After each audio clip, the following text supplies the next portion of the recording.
This has been a subject that has interested me all my life. Like so many people growing up in this modern culture of ours, I grew up enmeshed in science fiction, grew up seeing shows like Carl Sagan's Cosmos, talking about billions and billions of stars and the high probability of extraterrestrials existing out in the universe. And of course, I heard many a tale about crash saucers, government cover-ups, pickled aliens, alien abductions, contact with UFOs, and all other manner of paranormal and strange phenomenon.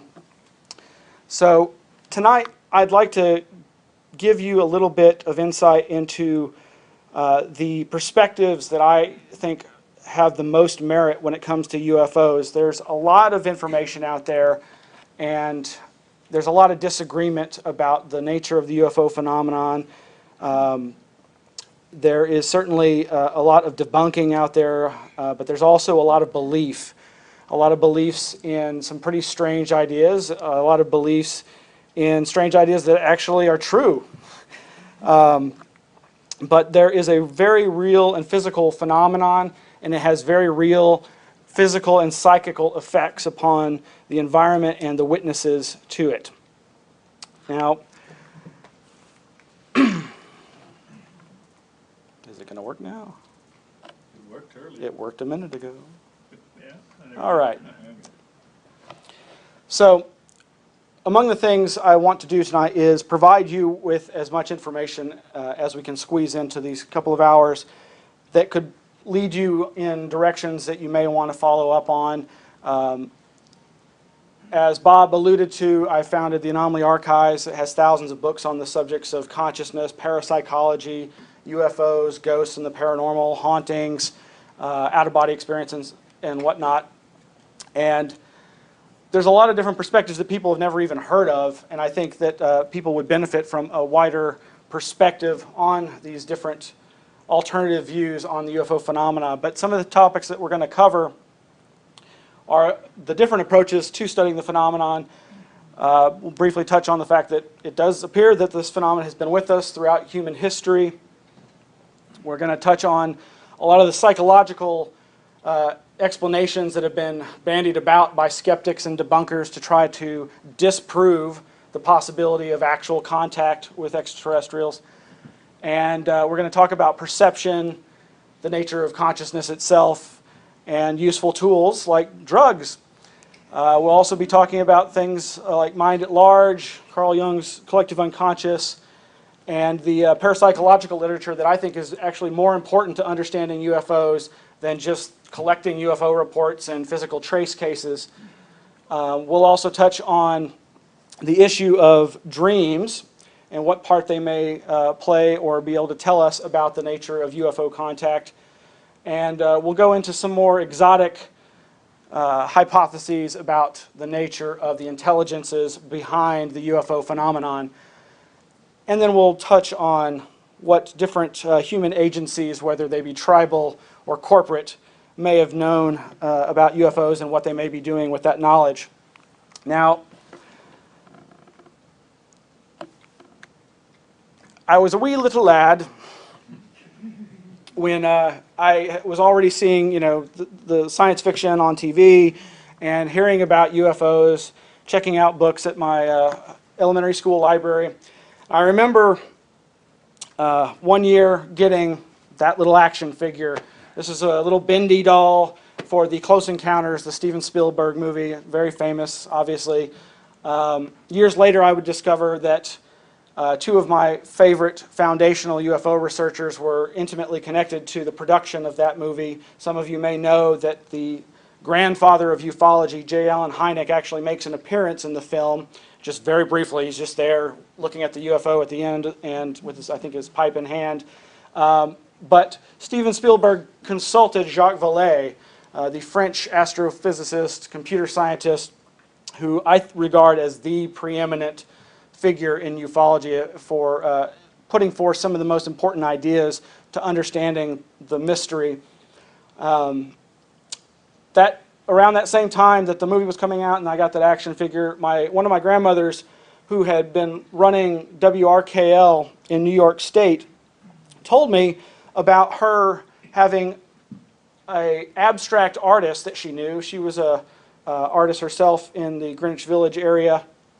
And she told me, yeah, I've had this artist on who he started investigating close encounters, and he's been interacting with people who claim to have been abducted, and he's got witnesses from around the world who've never known each other, never communicated with each other, and they're all telling the same story of being abducted by the same big-headed, big black-eyed entities. And this had a profound effect on me. You know, I was reading about these stories, but like the whole abduction hysteria, if you will, had not happened yet. This was a couple of years before Bud Hopkins had even published his first book on this subject. And of course she was referring to Bud Hopkins. And so that was one of the early things that I think predisposed me to an interest in following up on UFOs. Now, typically when people meet me for the first time, they've had somebody refer to me as, oh, that's that UFO guy. If you've got any strange experiences, you might want to tell them to him. But depending upon what you know about me, you may also come up to me and say, oh, that's that guy that's really into dreams. If you have interest in dreams, you might want to go talk to him as well. But I really do attribute my early age recall of dreams as being really what synced my interest in this, because it felt to me that there's nothing more paranormal that we can each experience than the dream state every night. Now, we'll talk about dreams a little more in a bit there. This thing is just not okay. So just briefly about myself. Like most people, I've had a lifetime of what I would call minor psychic experiences. Experiences of telepathy with my mother. Lots of typical synchronicities, the kind that almost everybody has experienced, where you think of somebody that you haven't seen or heard from in years, and the next thing you know, their phone's ringing, and it's them. Also had a lot of pre-lucid dreams as a child. Lucid dreams, for those that don't know, are dreams in which you are aware in the dream that you're dreaming and have thus the possibility for controlling the events unfolding in your dreams. I also had what I would call precognitive dreams or visions. Some of them seemed to be dreams, and others just seemed like memories of, oh, I know this happened before, beyond deja vu. All of these things, again, reinforced in my mind the felt reality that there is more to the universe than our scientists typically like to tell us.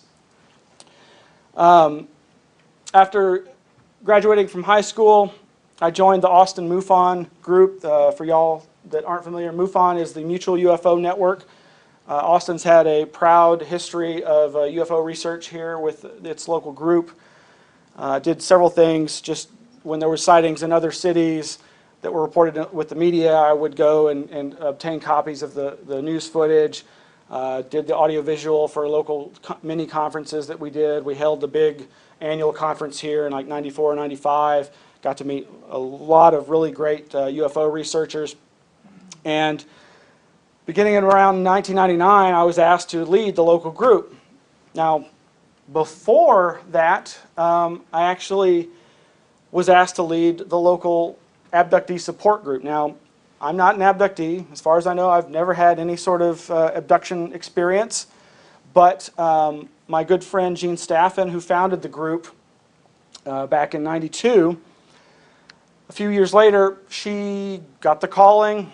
Something told her she needed to move. So before she did, she asked me if I would be interested, and she put it before the group, the abductees, the experiencers, and they all unanimously agreed that they would like me to lead the group. So for the next 4 years, I led the group. And it was very big at the time. This really was at in the heyday of abduction support groups. They were popping up all around the country. And as Jean Staffen said, the first time she put out the word about this abductee support group, she was inundated with phone calls. She got like 200 phone calls the first weekend. The news media picked it up. They were really into it, ran lots of stories. She met and brought to the group lots of different people who'd had experiences. And the thing I noticed immediately was that while I was used to hearing about the classic alien abduction that we've become so familiar with. There was a wide variety of experiences reported that really went beyond this, waking up in your bedroom, seeing gray aliens, them floating you through the wall, and then suddenly being on the ship and being subjected to the tortures that have become the mainstay of abduction reports. There was a wide variety of other experiencers that were coming to the group as well. People who'd had near-death experiences, people who'd had experiences channeling entities, doing automatic writing, people who'd had out-of-body experiences. And a lot of the times, these same people would have multiple of these different types of anomalous experience. And that really had a profound effect on me, and was one of the things that influenced me to start looking in other directions for alternative explanations. Now, I will just say, I've been called, within days of the incidents, an absolute skeptic and debunker. I've had friends who just thought, you don't believe any of this stuff. You think it's all fantasy, and I'm very quick to say, no, I absolutely do not think this is all fantasy. And then a day or two later, a friend would tell me, you're just such a believer. You believe every crazy story and theory that comes your way. Well, for better or worse, I try to maintain a high level of ambiguity. I think indeterminism is the best way to approach this, that I don't really have any definitive answers. And if somebody tells you they know exactly what UFOs are, I think you should disbelieve them. All of these interests led me to publish my own journal for a number of years called Elf-Infested Spaces, Journal of Possible Paradigms. For those of you McKenna fans out there, you probably know where that reference comes from, but we'll talk about McKenna a little later. All of this led up to my organizing the hosting of the 38th Annual National UFO Conference here in September 2001. There's a poster by my good friend Mac White for that wonderful event that would have been the best UFO conference that never happened. Because, of course, earlier that week, September 11th happened, and the world changed forever, and we couldn't get all the speakers to fly here because the planes weren't flying. So that was a big disappointment, but it's just part of history now.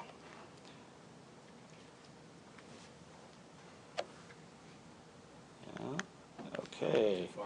All right. And in the wake of September 11th, I started editing and writing for the Austin Para-Times, which is a local newspaper dealing with subjects like the paranormal and the parapolitical.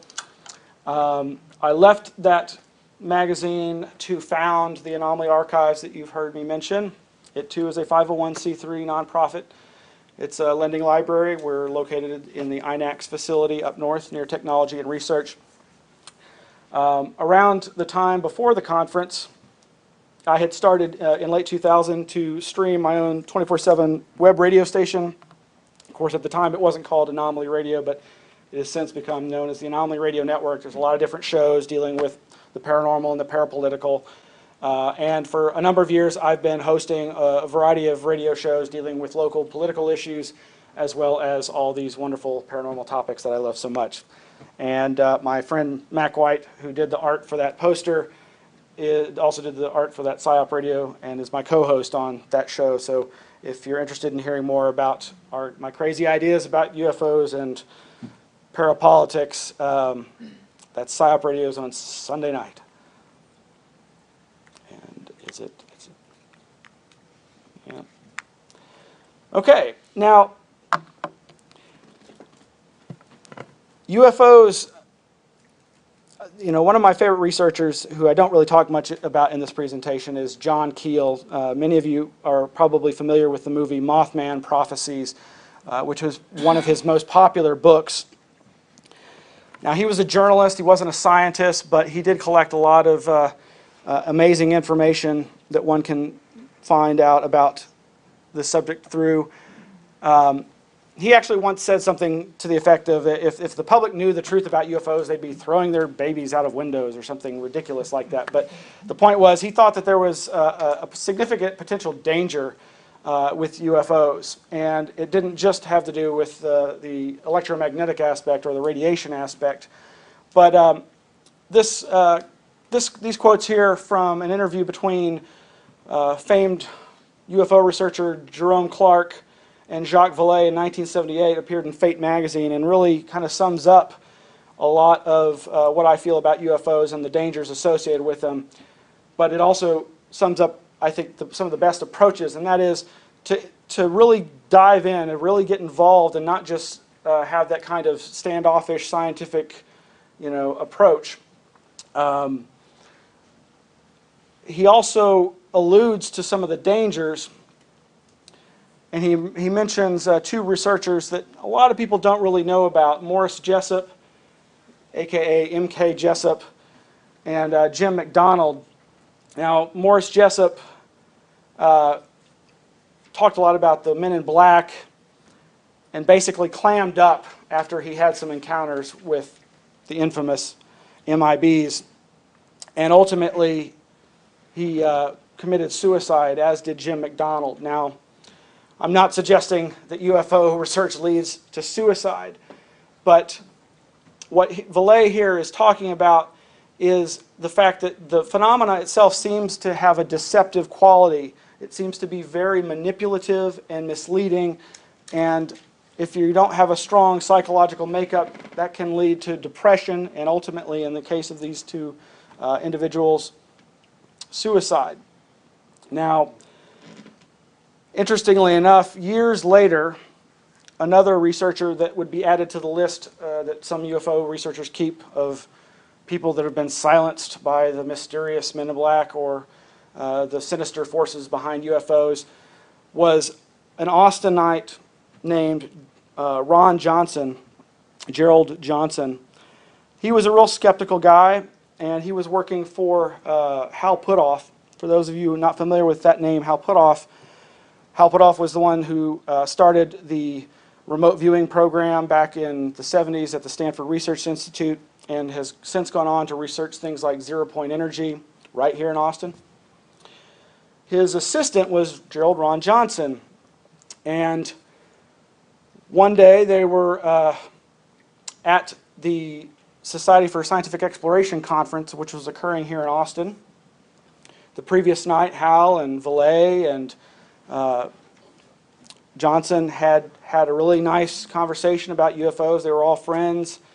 But the next day, Ron keeled over, mysteriously some say, while a presentation was being given at this SSE conference. Now, Ron didn't do drugs, didn't smoke or drink. If anything, he was probably a workaholic, so perhaps it's easily to write it off as that. But of course, as is so typical in the UFO field, it's kind of become embellished, and his name has been added to that list of people that some folks believe were silenced.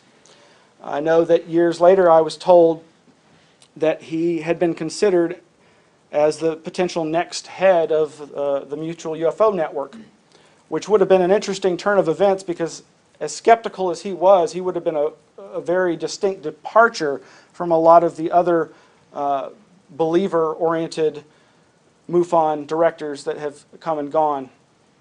But let's see if this clicker, there we go.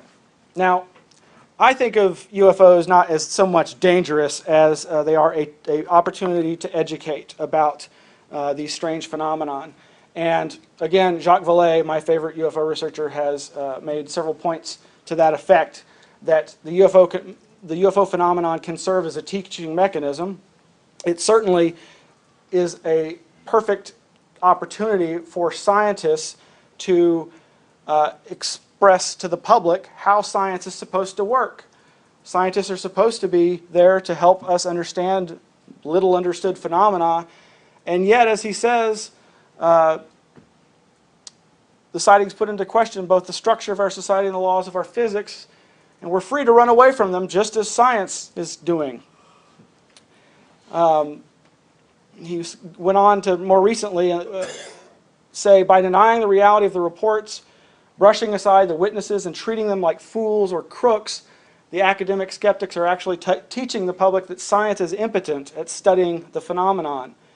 Now recall, Vallee, one of the things that drove Vallee to research UFOs was when he was in France and working at a telescope with astronomers. They had recorded some UFOs on tape. And he watched as the astronomers destroyed the tapes because they didn't want to deal with the unknown that they were faced with. And that had a profound effect on him, and rightfully so. And thankfully, he went on to continue to research the subject. Another person that suggested the UFO phenomena might represent a sort of teaching mechanism is the voluminous paranormal New Age writer Brad Steiger. In one of his books, he outlined, as so many researchers like to do, all the different possibilities that UFOs might represent as far as explanations for their origins. And this is one that I thought was apropos. He suggests that they're a reality game theory, and that in the, as he says, in the teasing fashion of a Zen riddle or a Sufi joke, he theorizes a higher intelligence may use such highly improbable teaching aids as monster sightings to provoke us into a higher consciousness and a much broader view of reality. And that's a theme that comes up over and over again from many different researchers. The idea that whatever the UFO phenomenon is, it's actually having a long-term effect on us that isn't as simple as them doing a hybridization study or trying to come and get soil samples or study our culture. Now, I consider myself a Fortean and an anomalist. Fortean after Charles Fort. Charles Fort was someone who lived in the late 1800s, early 1900s, and was a collector of strange reports. He's also famous for saying that he thought we were property because of all the strange phenomena he had observed. And one of the things I like to use most is I use the UFO as a launching point to talk about all these subjects. Because as he says, one measures a circle beginning anywhere. And the whole quote there has to do with his interest in strange phenomena like falls of fish and frogs from the sky. We shall pick up an existence by its frogs. These things actually happen, and while they may have prosaic explanations like waterspouts picking up frogs in one location and depositing them miles away elsewhere, a lot of times it doesn't seem as clear-cut as that, and it seems to imply this phenomena that you hear a lot about in paranormal circles of teleportation, aports, materializations. There's been a lot stranger things that have fallen from the sky than just fish or frogs, and blood and guts, in fact.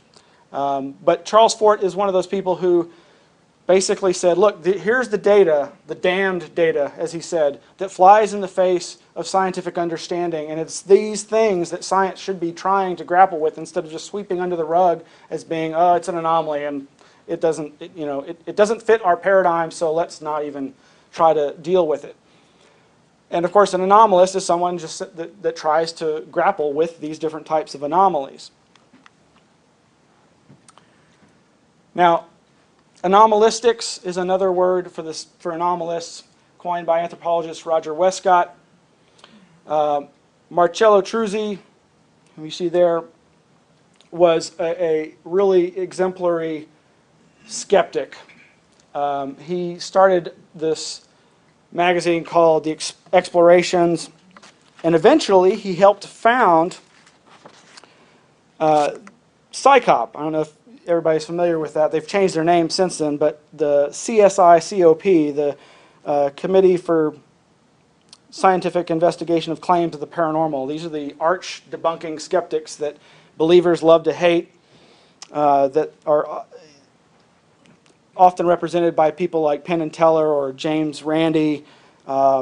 These are the people who basically don't believe that paranormal phenomena can exist, and so they go out of their way to try and debunk them. Now, the best of them aren't that. The best of them are like Marcello Truzzi, an actual skeptical seeker, somebody who recognized that science, needs to try to grapple with these things and not just be dismissive of them.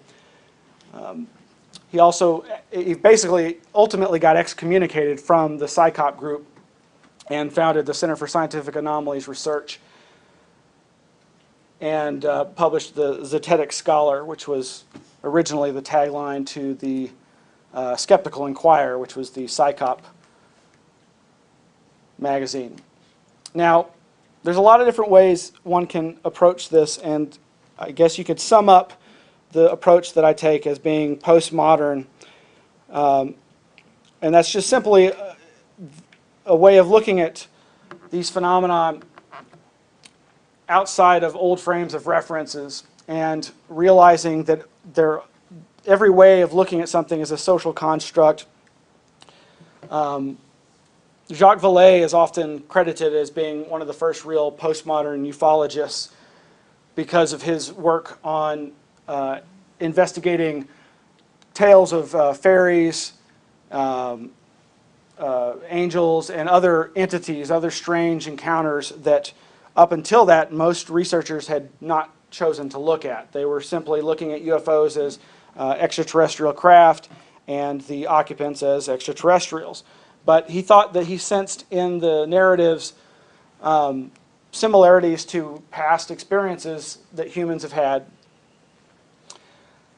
Now, some other areas that touch on this are systems theory, looking at things holistically, looking at things cyberbiologically.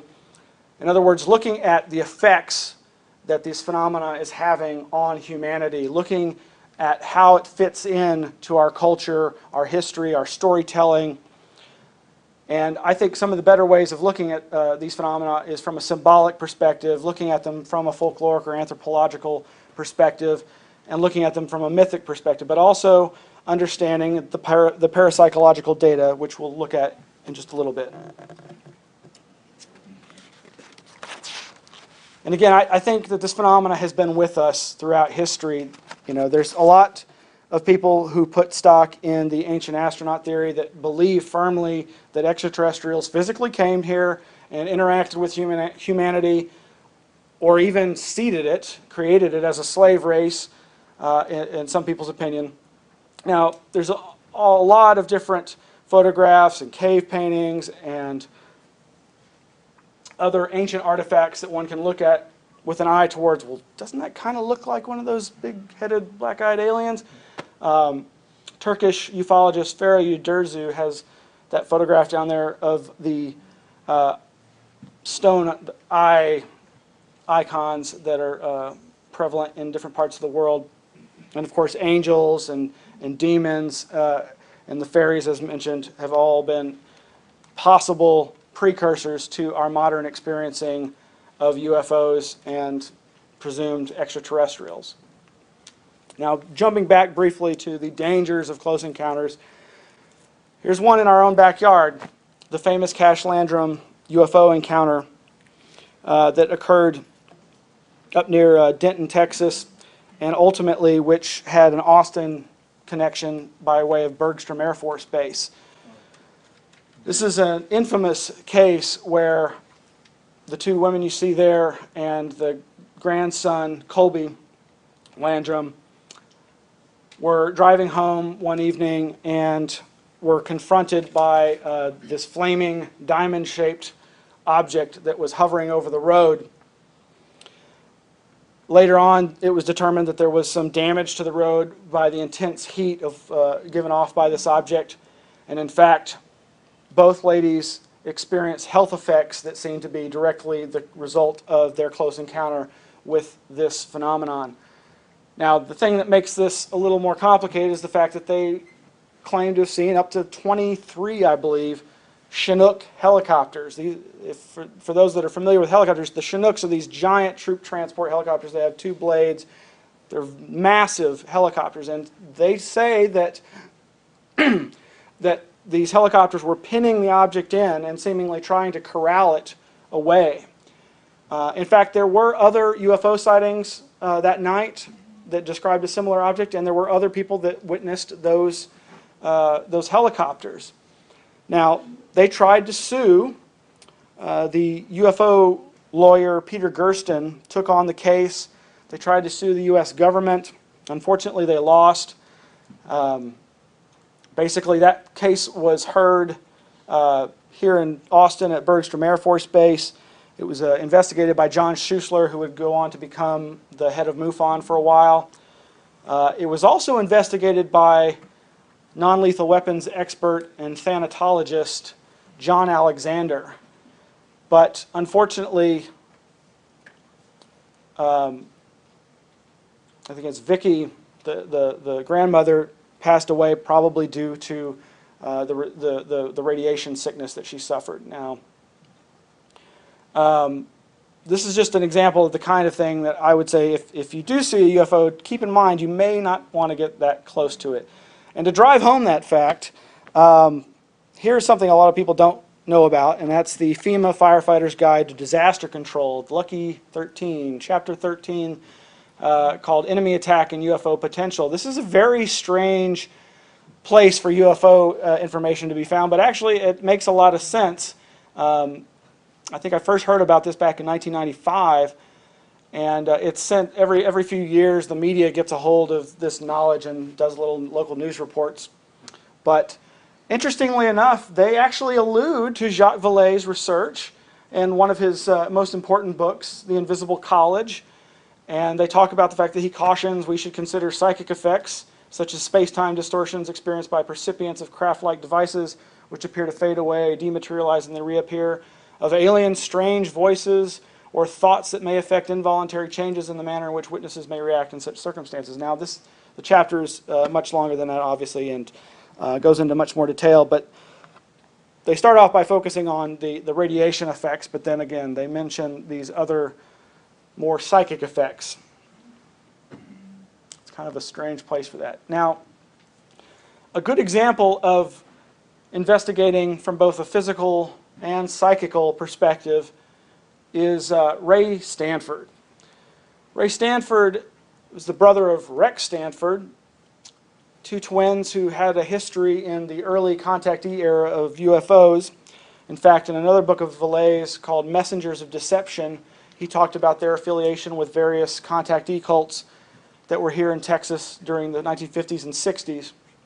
Now, one of the things people don't often realize is that Ray Stanford was the organizer of one of the most instrumented civilian scientific efforts to research UFOs that's ever occurred. Just outside of Austin, he had a small piece of land that had been donated to him by a local fellow, and they put there, as you see in that picture, a lot of, at the time, pretty high-tech equipment. They had a computer, they had laser magnetometers, ELF meters, radar, a lot of different equipment, and it was all linked in such a way so that even when they weren't there, it was monitoring the skies, and if a possible UFO tripped the magnetometer or the ELF meter, the computer would automatically call one of their representatives, one of their investigators that was in the part of Austin where they might be best able to view such a UFO. Now, that's pretty amazing. Nobody's really done this since. You know, there's organizations like MUFON and CUFOS and FUFOR and all the other American UFO groups, but nobody's reproduced this kind of research yet. And if you, the way Ray Stanford tells it, he's got hundreds, thousands of photographs of various UFOs that they recorded at the PSI, Project Starlight International, here in Austin, Texas. Now, unfortunately, none of that has ever been published. And a few years ago, or I guess it was a decade ago now, I had the pleasure of hanging out with Mr. Stanford for a whole day and really just listened to him tell tales about the classic saucer era, the contactees. And he's pretty opinionated of himself, but he does seem to have accomplished quite a bit. He was a respected artist. He was a known psychic. He was doing channeling. That was where the psychical part comes in. Besides PSI, he had this other organization going on at the same time, AUM, the Association for the Understanding of Man, where he would do sittings and he would channel material from various higher intelligences, and kind of had a little group going there. In fact, the Austin MUFON group, from what I've heard, was kind of an outgrowth of this. But eventually it all disbanded, and again, that material has never been published, and unfortunately, I think it's because he really wants a lot of money for it.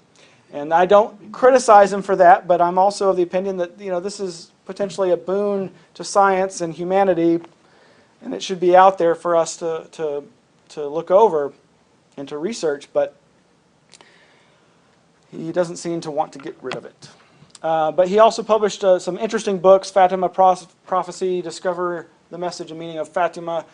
Fatima was a very famous case of a recurring luminous phenomena that was interpreted in a religious mold and happened like every month, and more thousands and then tens of thousands of people came every month to see this thing.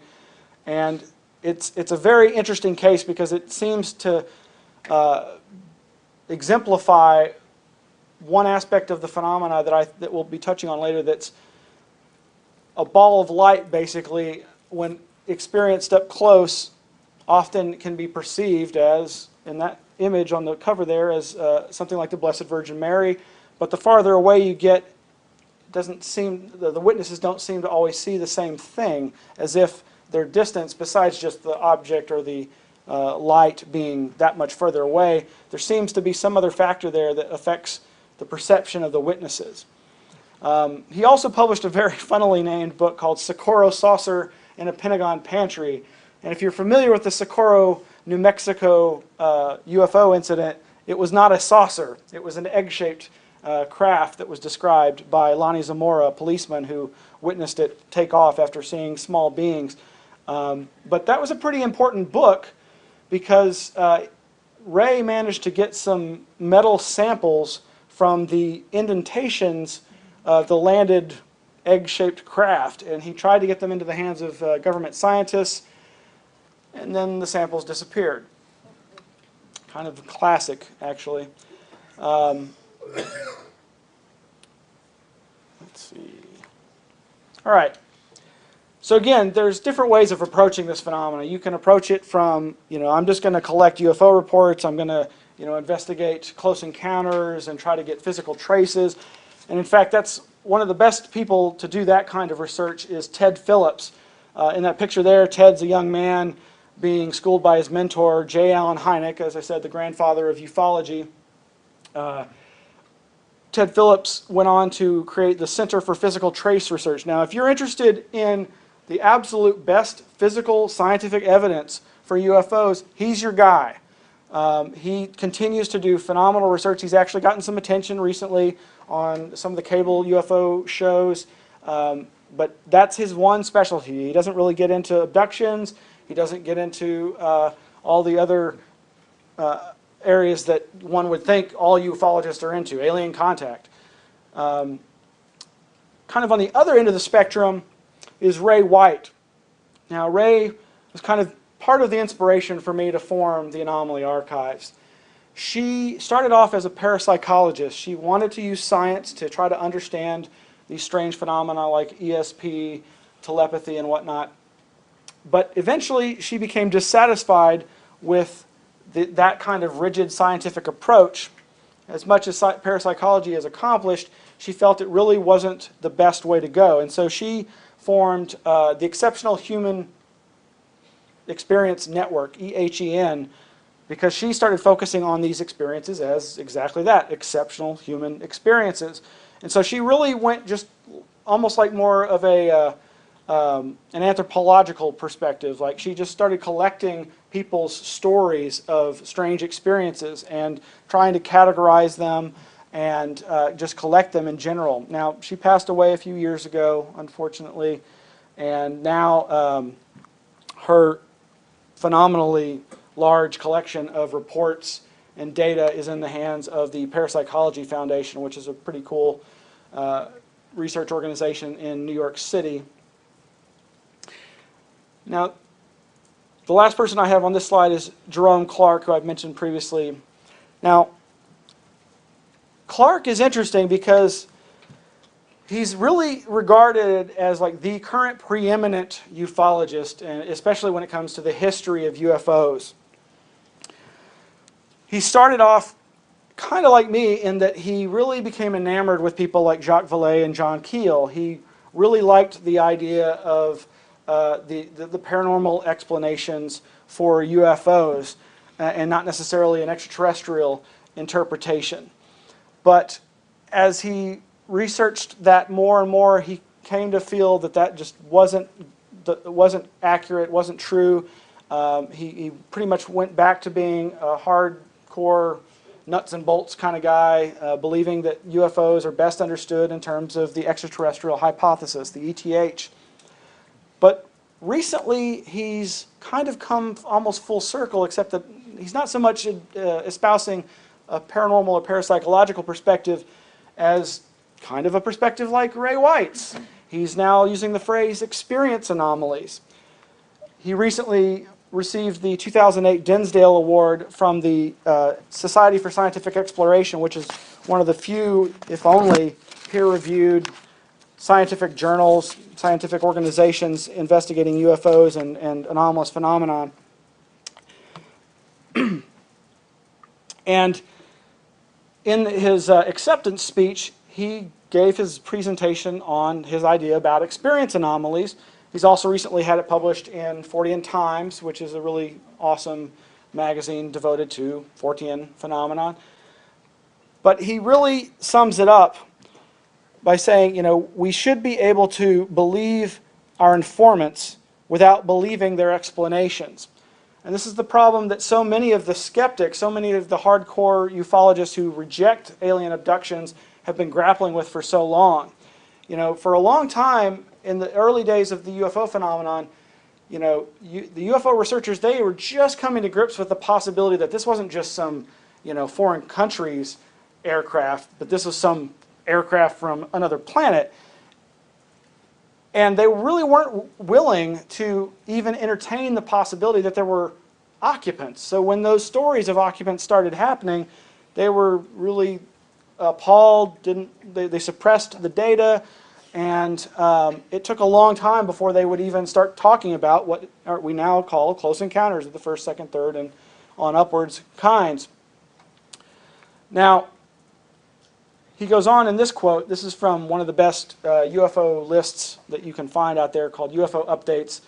He quotes religious studies scholar Jeffrey Kripal saying, "I am saying that you cannot read genuine paranormal events as simply subjective occurrences, as anecdotes, but neither can you read them as stable, predictable, replicable, measurable things out there, unrelated to subjective states of consciousness. They are both subjective and objective, or if you prefer, they are neither." And as Jerry Clark said, if we don't develop new ways of thinking about this particular category of extraordinary human experience, we'll be spinning our wheels forever. And in fact, that's what basically has been going on for the last 60 years, in my estimation, is that there are all the beliefs about UFOs, but very few of those beliefs are backed up by scientific evidence or even good critical thinking. But thankfully, Jerry Clark's finally come around. Now, there are a lot of psychological phrases, terms, and ideas that have been bandied about by skeptics and debunkers to disprove the possibility of these phenomenon. And without going into great detail about all of them, here is a list of just some of the more popular ones that have occurred over the last few decades. Of course, the first one is just this idea of confabulation or false memory. The idea that there might be some real experience at the heart of the report, but that the witness is somehow lying to not just the investigator, but to themselves, so much so that they actually believe what they're saying. And this idea that memories can be false, that you can have a memory of something that in fact did not occur. Now, this became pretty sticky over the last several decades. I'm sure you've all heard of things like child abuse and the wilder versions of that, satanic ritual abuse. The idea that there are groups of people who not only abuse children but have networks of people that abuse them. Debunkers and skeptics, call these panics and don't believe that any of this goes on. Now, a lot of psychologists in times past didn't believe that sexual abuse actually happened at all. And I think we can all agree that yes, it does. But in the last few decades, this idea of false memory syndrome was raised. And in fact, there's an organization called the FMSF, False Memory Syndrome Foundation, who are dedicated to the idea that not only do false memories occur, but that they can be induced, and that they're tearing apart families, and that a lot of claims of sexual abuse are in fact just confabulation and false memories. Now, without going into detail, there are a lot of spooky things about that organization, not least of which are there are a few people on there who have been accused of the things that they're saying don't happen.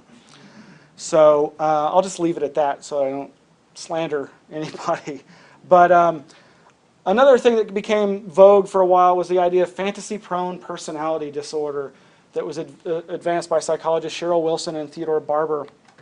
And you can imagine what this is. Basically, they just believe that they showed that a lot of people, like 4% of the population, are fantasy-prone, that they spend most of their time daydreaming, and they're highly hypnotizable, have a history of childhood abuse, and often report pregnancies that turn out to be false or what they call hysterical.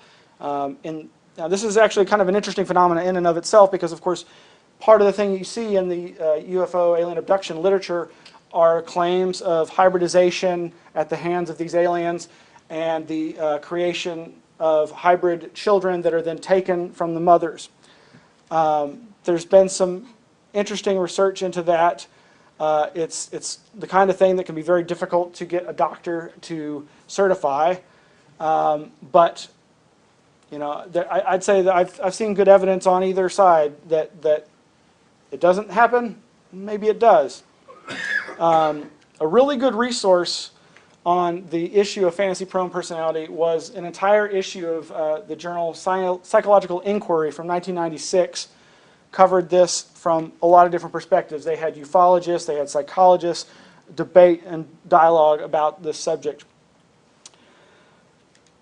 But suffice to say, I don't think that fantasy-prone personality disorder explains the entirety of UFO phenomena or even the abduction phenomenon.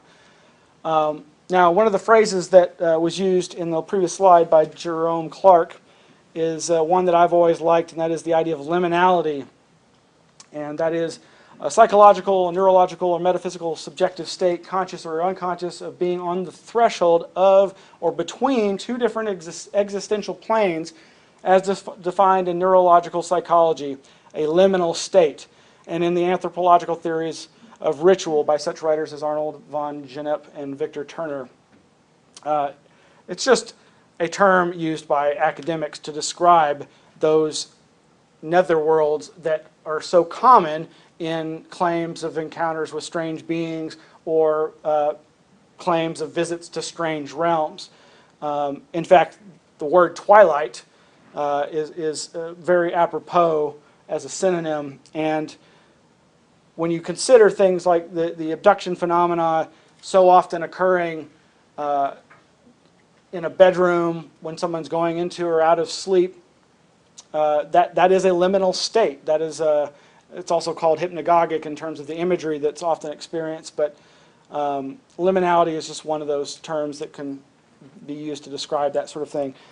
Another wild idea that was put forth by a researcher named Alvin Lawson was the birth trauma hypothesis. Now, he basically suggested that abduction reports were misremembered birth trauma, that somehow people were remembering the traumatic experience of being forced from the womb, and that they were misinterpreting these memories as alien abduction. Now, as you might imagine, that was a very controversial idea. Not a lot of people took it seriously, but I found it interesting in light of transpersonal psychology.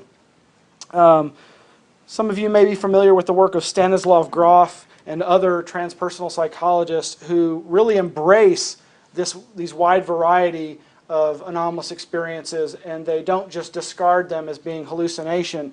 They do hold them with a degree of import, and they respect the people who are claiming them. A lot of transpersonal psychology deals with the idea that you can actually remember your birth experience, as well as a wide variety of other experiences that include experiencing the consciousness of other entities, of the living creatures, of experiencing the consciousness of inanimate objects even. So even in something as seemingly ridiculous as the birth trauma hypothesis, there may be something worth looking at. And of course, temporal lobe epilepsy. And this is an idea that was suggested, that comes up a lot.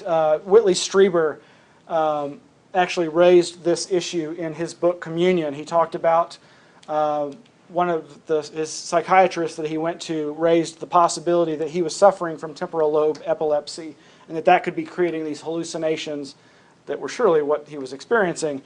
But ultimately, his doctor, they did the MRIs and EEGs, and they came away, and all this stuff is on Whitley Strieber's website, Unknown Country. He's got all the documentation for all the experiments, all the tests that he's undergone, and they came away saying, no, you do not suffer from temporal lobe epilepsy. But that's one of the ideas, especially espoused by Michael Persinger, who we'll talk about a little in a moment. Another thing, just a lot of people don't realize, the phrase cognitive dissonance actually has its origins in a UFO cult. Now, this cult involved a woman who was doing automatic writing. She was supposedly channeling an extraterrestrial from the planet Clarion. That planet actually comes up quite a bit in UFO contact lore. And a group of people had started surrounding her who believed her ideas about the end times that were coming. It was basically, she was predicting a flood was going to destroy the world, but they were going to be saved by the saucers. And this is, of course, an idea that has been since repeated a number of times by a wide variety of groups out there. The most famous, of course, probably being the Heaven's Gate cult that committed suicide back in the mid to late 1990s. But it was Leon Festinger, who authored this book in 1956, who first came up with this phrase, cognitive dissonance, to describe the discomfort caused by holding conflicting ideas simultaneously. And it basically gets to the idea of, even when these people were confronted with the fact that their idea was wrong, they were able to bolster their belief and renew their belief by continuing to recruit more members. And that's something that you see over and over again in these kinds of contactee cults. And in fact, I believe the woman who was at the heart of this case went on to continue channeling and delving into the New Age. And another idea that I think is just skeptics' way of writing off these experiences is this idea of folie deux, the French word for a madness shared by two or more. Again, this is just basically writing off these phenomena as a psychiatric classification, which is actually in the DSM-V. Now, interestingly enough, Wikipedia cites related phenomena that we might kind of come back to later, and that is the possibility that there was a chemical developed by the military to induce the madness of two. And it also comes up in the research of Metzner, with anthropologists studying the ayahuasca users in South America, which of course we're going to get on to the drugs here in just a minute. So now, getting back to temporal lobe epilepsy, that's really the bailiwick of this fellow Michael Persinger, who is a rather interesting character. He's at Laurentian University in Canada. It's his theories that I find really potentially useful and telling. Most people know of him because of his creation of what he calls the God helmet.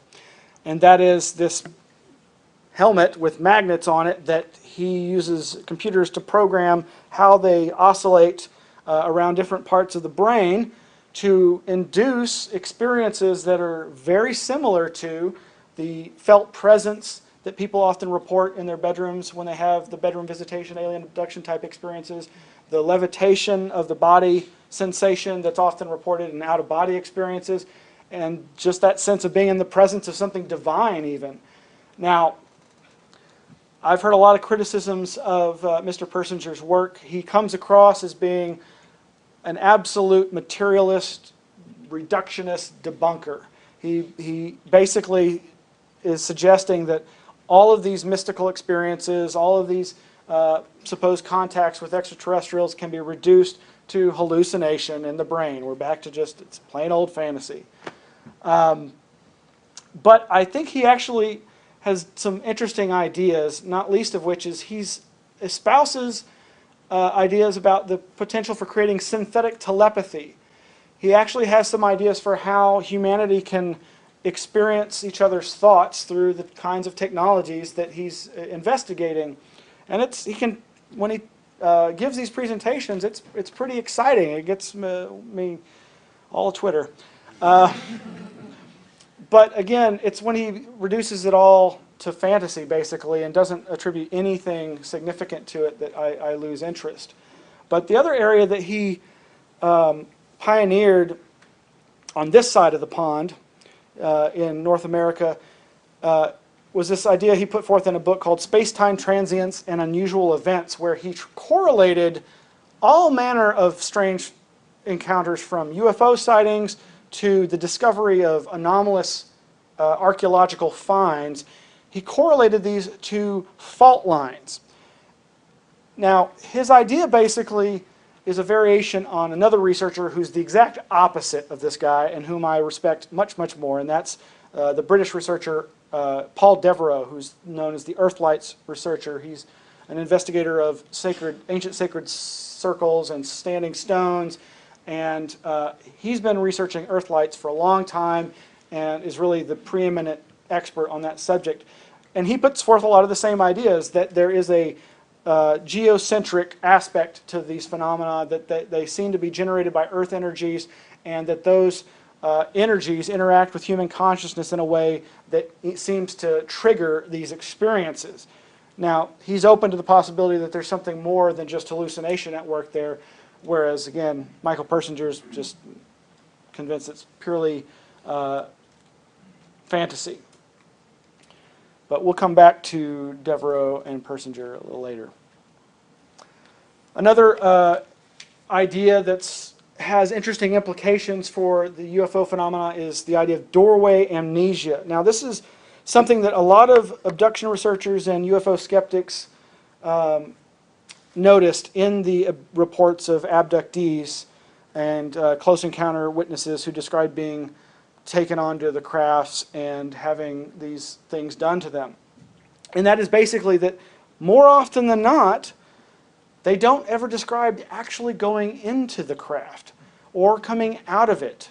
Now, there are exceptions to this, as there are to most things, but generally speaking, and she says present in over 95% of the cases she's dealt with, this is there, where they may remember floating up towards the light. They may then recall being inside the craft. They may even recall going from room to room, but even then, that's not that common. And so that's why it was called doorway amnesia, the lack of memory of going into or exiting these presumed craft. Now, she, in order to test a hypothesis for the one of the most seminal conferences ever to happen on abduction phenomena, she and some other researchers got together people who were familiar with the UFO phenomena, people who'd read lots of UFO books, and then got people who claimed to have no background in UFOs, have read no UFO books as a control group. And basically they asked them to imagine a UFO close encounter and abduction. Well, what they found was that the people who had no history with UFOs, no knowledge of UFOs, described going into the craft, described walking up a ramp into a craft, described a wide variety of entities, whereas, again, the people who have read about this stuff did not. Now, it's not the most definitive study to ever be done. You know, I'm sure many a person could criticize it on a number of different levels. But again, it did seem to suggest that if you are arguing that these are fantasies, then it would seem that that wouldn't be a recurring theme that everybody would omit. Jenny Reynolds is another person who I think is one of the most important researchers on UFOs. She's from England, and she's kind of like Brad Steiger. She's written a ton of books, including a really interesting one called Time Storms that has relevance to UFO phenomena, but is seemingly something distinctly different. Now, the strangeness factor of these phenomena is something that a lot of people don't really think about in terms of how it's going to affect the reporting of them. And of course, it was, once again, Jacques Vallee back in the 1970s with his book Invisible College, where he put forth what he called his hilltop UFO curve.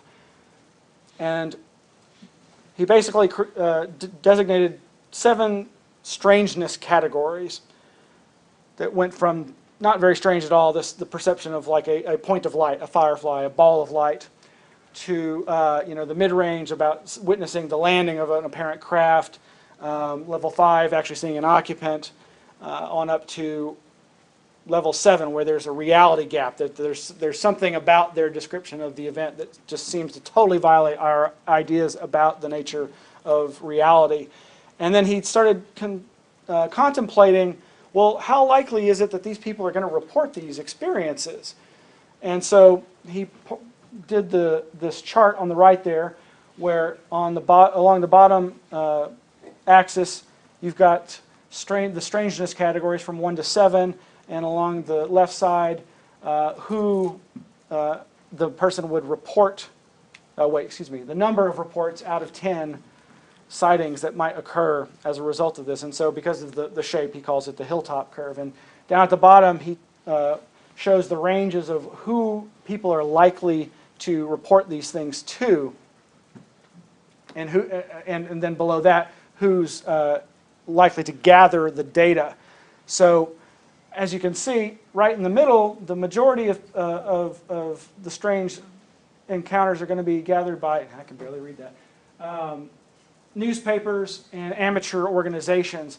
But the more strange encounters are likely only ever going to be found through special studies where people are specifically trying to find those rarer events, because those rare events are less likely to be reported. I mean, if you think about it, it's pretty simple. If you have, you see something odd, yeah, you might be hesitant to tell somebody, but you're probably going to tell a few friends, neighbors, your priest. But the stranger the event, the less likely you are going to report it. He sums it up by saying the hilltop theory could be summed up in the statement that the type of data collected by an investigator is a function of his image, the beliefs about him, among his audience. It implies that scientists can only obtain a certain type of data, a biased sample. Similarly, the military and the amateur groups each perceive a different angle of the entire phenomena. One can only learn more by changing one's own projected attitude, and that is what I have done. Now, along these same lines, I saw Vallee speak in 1992 in Albuquerque, New Mexico at the MUFON UFO Conference. He said a lot of provocative things, as he always does, including putting forth the idea that some alien abductions are cover memories for other more heinous experiences. But one of the things that he said is he'd gotten numerous letters from abductees who had worked with some of the biggest names in the alien abduction field. Now, he didn't name those names, but it seemed pretty obvious to me that he was speaking of people like Bud Hopkins and David Jacobs. And basically, these were abductees that said things like, all of those aspects of my encounters that didn't fit this researchers' preconceived ideas were suppressed and rejected. And this goes to this hilltop theory that there's going to be, in some ways, from both perspectives, that the researchers investigating these phenomena are going to likely exclude those things that don't fit their theory, which isn't good science. And similarly, the people who have these experiences are going to go to those researchers who they think are going to be most accepting of their experience. So if somebody's had an experience with a 6-foot lizard with a 5-foot tail, they're probably not going to go to Bud Hopkins, because Bud Hopkins mostly reported on the big-eyed diminutive grays that have become so ubiquitous. Now, one of my other favorite UFO people is kind of an interesting antidote to Jacques Vallee. Vallee in some ways comes across as a hardcore scientist, and yet he's criticized by other hardcore scientists as being more of a paranormalist because of his ideas about the nature of the phenomenon. But Terence McKenna, yes, one of his most famous quotes, "I think this alien intelligence is something so bizarre that it actually masquerades as an extraterrestrial so as not to alarm us by the true implications." I think he's onto something, and this won't be the only time we talk about McKenna, but I think whatever this phenomenon is, it certainly seems to wear a variety of masks to both conceal and reveal its nature to us. Now, there's a lot that could be said about psychedelic shamanism and its relation to UFOs, but I just wanted to point out that McKenna appears to be, as far as I've seen, the first person to really suggest that the psychedelics of psilocybin mushrooms, psychedelic mushrooms, and more recently DMT, dimethyltryptamine, could play an important role in understanding the UFO phenomenon. In his fantastically titled book, True Hallucinations, where he chronicled his exploits in South America while he was looking for the ayahuasca users so that he could experiment with that. Instead, he found psilocybin mushrooms and took quite a few of them and had a very strange experience that he chronicles in that book. It's too much to go into, but suffice to say, at some point he was sitting alone watching some clouds forming over a mountain in the distance. The clouds formed an elongated cigar-like shape, and then out of the clouds was ejected a gleaming object that, as it got closer and closer to him, he started perceiving as something that he knew could not be real, because he recognized it as that famous metal flying saucer that the contactee George Adamski saw. Now, whatever you want to think about the contactees like George Adamski and Truman Bethurum and the others, it's been pretty well proven that a lot of their photographs were fake, and especially the ones that are the most famous of contactee George Adamski's.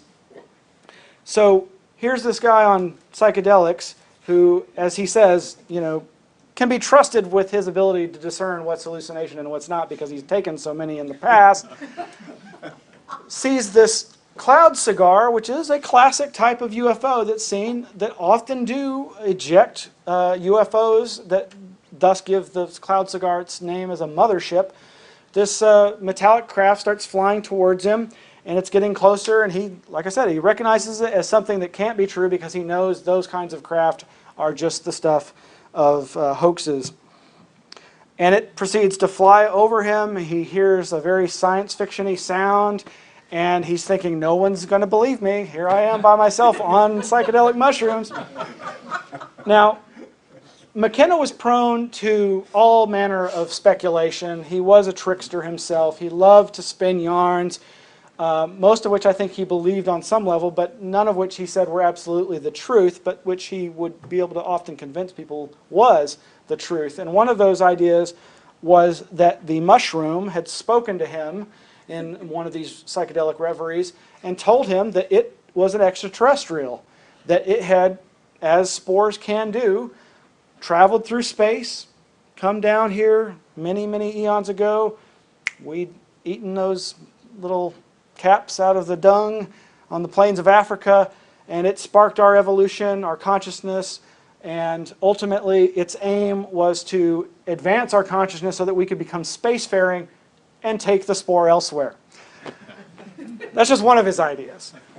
But he went on to finally experiment with DMT, and he came away with the belief that, as he said, it was a UFO experience on demand. Now, I recall, I didn't actually see this, but he was here in Austin at the Whole Life Expo, and both he and Whitley Strieber were among the attendees and giving lectures on their respective areas of inquiry. Now, McKenna often, I think, was kind of dismissive of Whitley and the abduction narrative. He would vehemently say, what I'm describing is not that. And yet, there's a lot of people who wondered, well, are you so sure?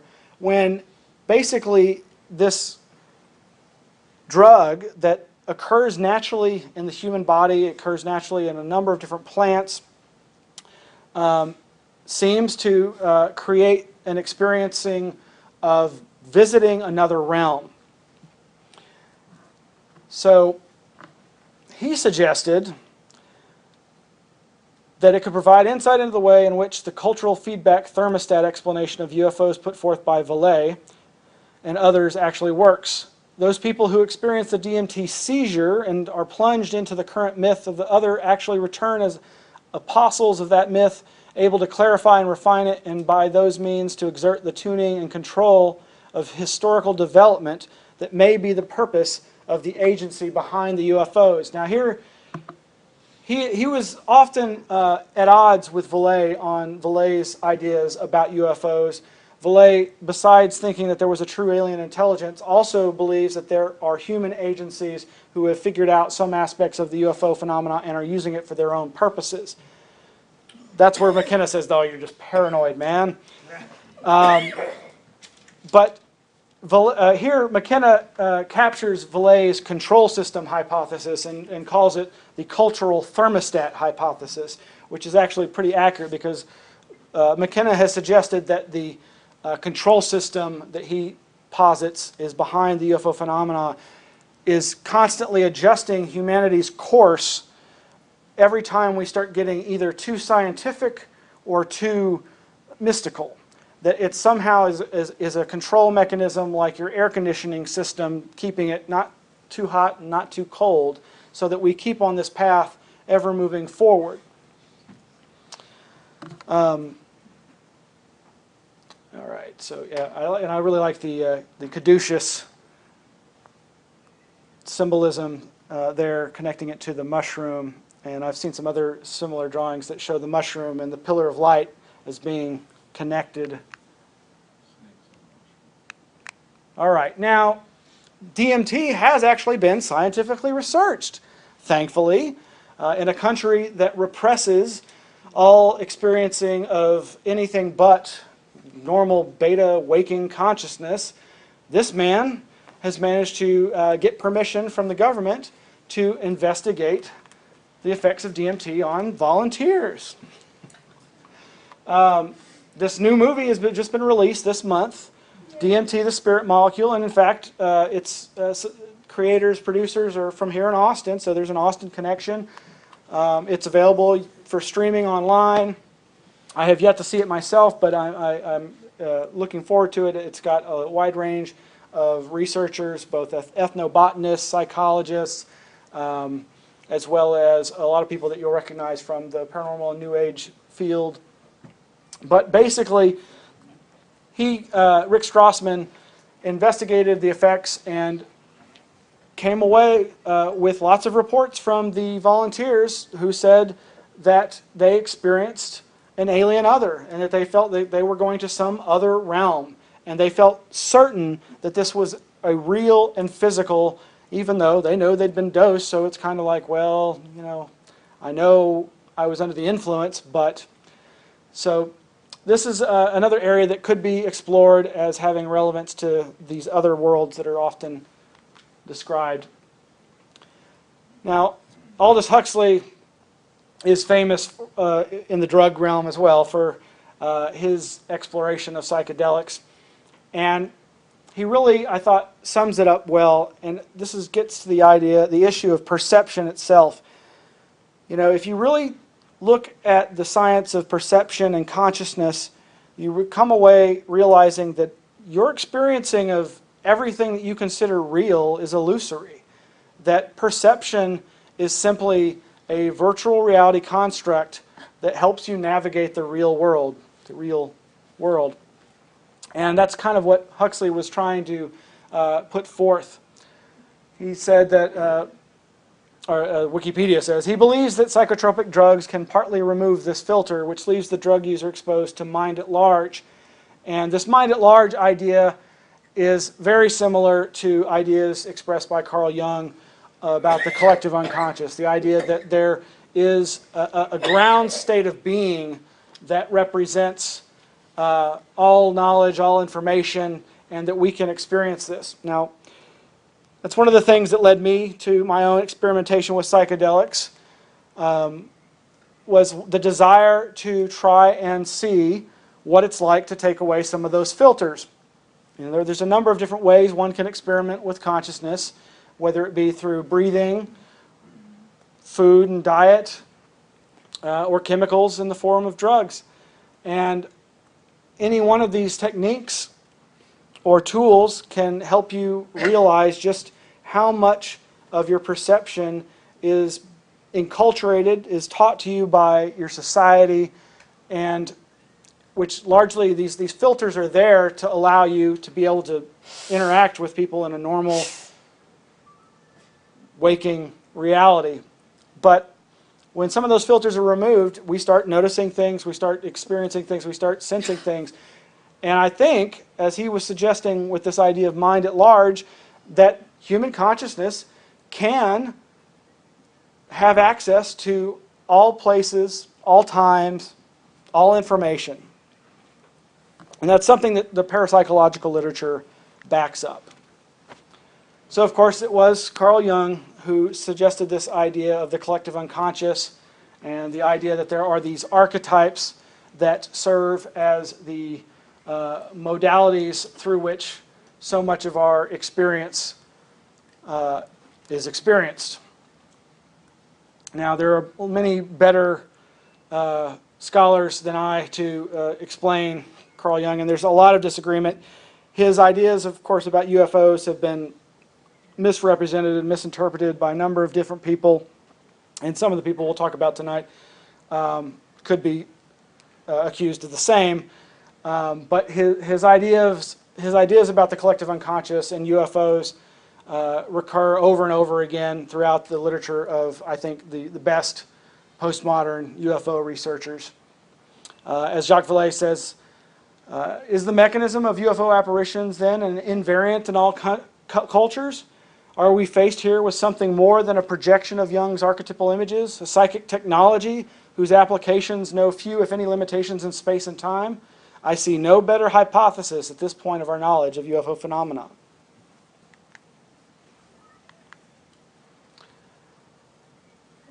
So, these are just some illustrations to give you a little idea of the collective unconscious. The iceberg metaphor or analogy is a good one, in that there's this tip of the iceberg that's above the water that represents your normal waking consciousness, and underneath that water is a far larger potential mass that overlaps with everyone else's experience.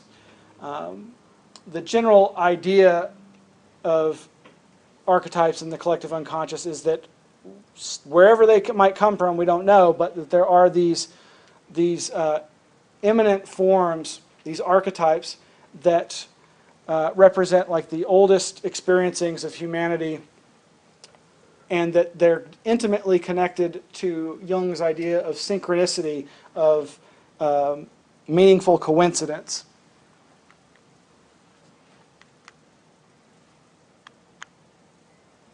Okay, right, back to Terence McKenna.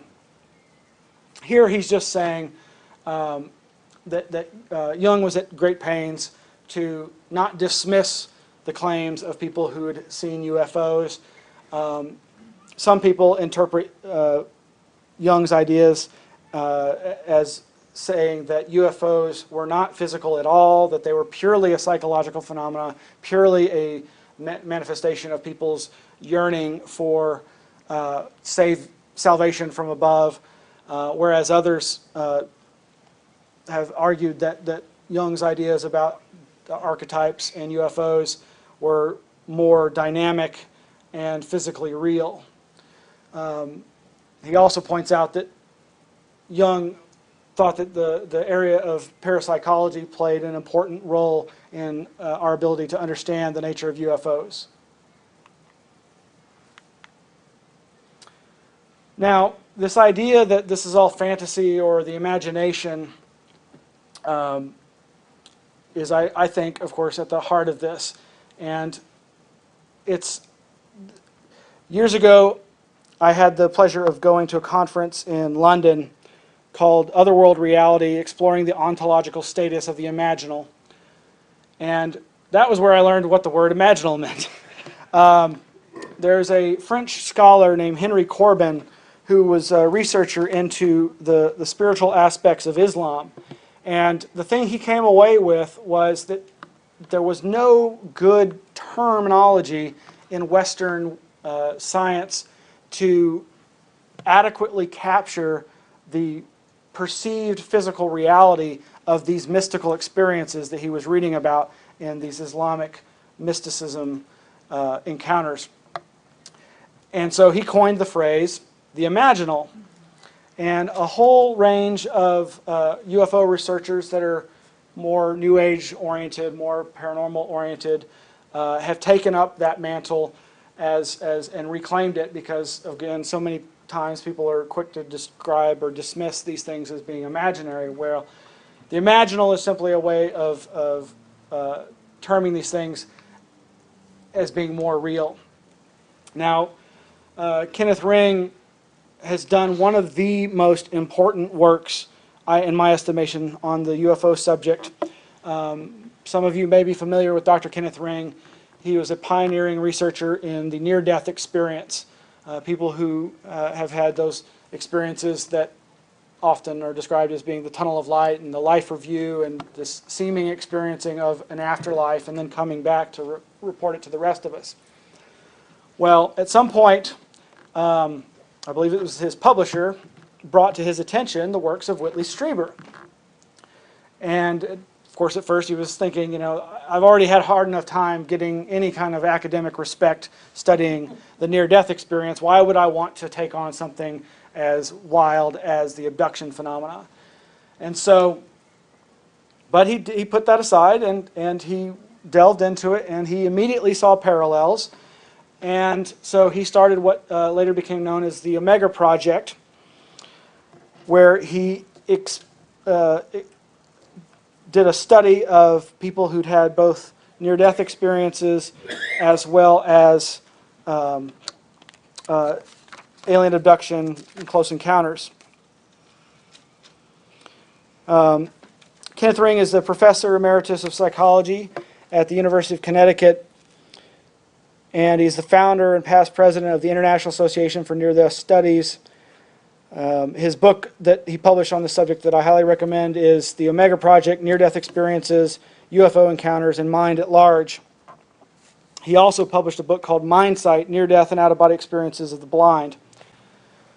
Now, this book is one of the few books out there that, if you really want statistics and numbers and quantitative data on people who claim encounters like alien abductions, his book is the best out there on that. There's another one that's a little more skeptical by a couple of writers, and now the name's eluding me, but they focus on the abduction phenomena from the perspective of it being sleep paralysis, which is another area of interest to me. But now, I really like books with long subtitles. And there's a really slim book. It's one of the slimmest books I've ever seen on the UFO subject, and yet it seems to really be the best at quantifying Jung's ideas about UFOs, and puts forth an idea that I think may in fact be darn close to the mark. And that is Dr. Greg Little's book, The Archetype Experience, Resolving the UFO Mystery and the Riddle of Biblical Prophecy using C.G. Jung's concept of synchronicity. Now, I don't know if he solves the riddle of biblical prophecy, but the book basically puts forth this idea that there are what he calls materialized archetypal splinters. He basically points out that the archetypes represent polar opposites, and that it's often said that 80% of UFOs are in fact IFOs, misidentifications of identifiable objects, if you just have enough information. Well, he suggests that that UFO haystack, that 80% of those misidentifications, are an integral part of the UFO phenomenon. That it's those misperceptions that often can trigger the same kind of experience that he thinks is a contacting of something alien or other. His idea is basically that when someone sees a UFO, if there's a corresponding bubbling up in that person of one of the archetypes, that's what will sync that person with the phenomenon and make it something significant for them. In other words, that will create a meaningful coincidence, a synchronicity that will then imbue that experience with meaning. Now, this can happen, and I've seen it described in many other cases from researchers like Jenny Randles and others, where the perception of a known IFO, something that's just absolutely verifiable, they did not see anything more than a mundane object, but they perceived it as something extra mundane, and they seem to have had one of these experiences. Now, that's just the 80% haystack part of this. That other smaller percentage of true UFO encounters, he believes, are physical manifestations of Jung's archetypes. He envisages the archetypes as existing in what he describes as the superspectrum, that those parts of the energy spectrum that we can't see with our normal eyes. You know, we have a lot of equipment to detect and perceive radio waves and television waves and infrared and ultraviolet, but those are all part of the same spectrum of energy that we're all bathed in and enmeshed in. And just like John Keel suggested that the dematerialization we see of UFOs could simply be them moving through that portion of the visible light spectrum that our eyes can see before they move back into either end of the spectrum, the ultraviolet or the infrared. Dr. Greg Little believes that these archetypes are autonomous and have a will of their own. Now, again, he's one of these people, he's giving his interpretation of Jung's ideas of synchronicity, the collective unconscious, and archetypes. There's a lot of people that would probably disagree with him, but I've also found a lot of other researchers that seem to agree with more or less the same idea, even without knowing anything about Dr. Greg Little. Now, Dr. Little is I believe, psychiatrist. He works in the prisons, works with inmates. He's also very much into Edgar Cayce. He's into the Native American mound culture that dots the American countryside. He's a very interesting fellow, but I don't agree with all of his ideas, but I think he's on to something here. And he's one of the perspectives that I think some folks might want to check out more. And then there's that guy, Robert Anton Wilson. In his book, The New Inquisition, he introduced me to this idea of Poe logic, which is basically just a brainstorming tool. It's simply putting a Poe, P-O, between two seemingly disparate things that you normally wouldn't have any thought that they would have any connections, and just kind of free associating and seeing what ideas come up. And so he started talking about some of the things that he had started contemplating: UFOs, Poe national debt, pornography, Poe Bell's theorem, and UFOs, Poe rabbits. And I remember reading that and just thinking, what the hell is he talking about?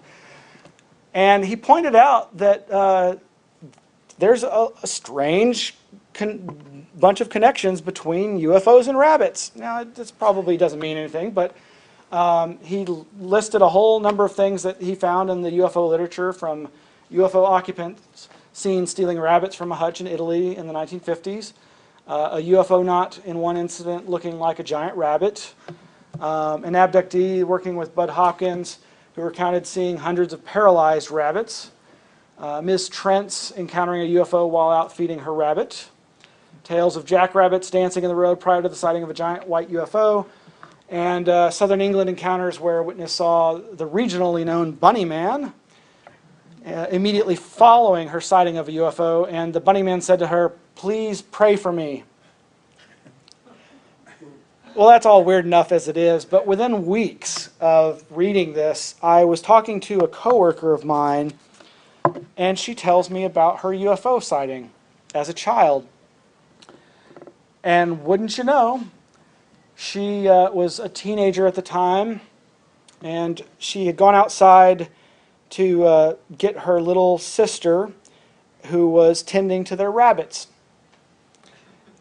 Now, this teenager who was going out to the rabbit hutch turned and saw a white egg-shaped UFO over what she thought might be an oak tree. And this is all happening in Middlesex, Massachusetts.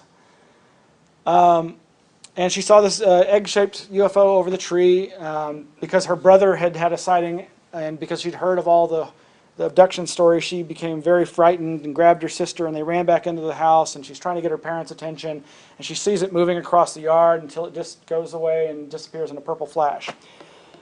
Well, you know, okay, it's just a synchronicity. It's just a coincidence. It may not be a synchronicity unless I imbue it with meaning, but it was meaningful to me because I'd just been reading about rabbits and the idea that there might be some connection. So this may be, you know, an example of the interactiveness of the phenomenon. A number of UFO researchers have pointed out that, including John Keel and even Stephen Greer, have suggested that the phenomena seems to be interactive. It seems to pick up on the thoughts of those investigating it and reacting to it. Whether it be crop circle researchers who, you know, think about a design that has not yet been created, and the next day, boom, there it is in a field, to John Keel talking about ideas that he would have and not tell any about the UFO phenomena, only to, you know, days later get a phone call from a witness who described exactly what he had been theorizing. There seems to be kind of a feedback loop there. Now,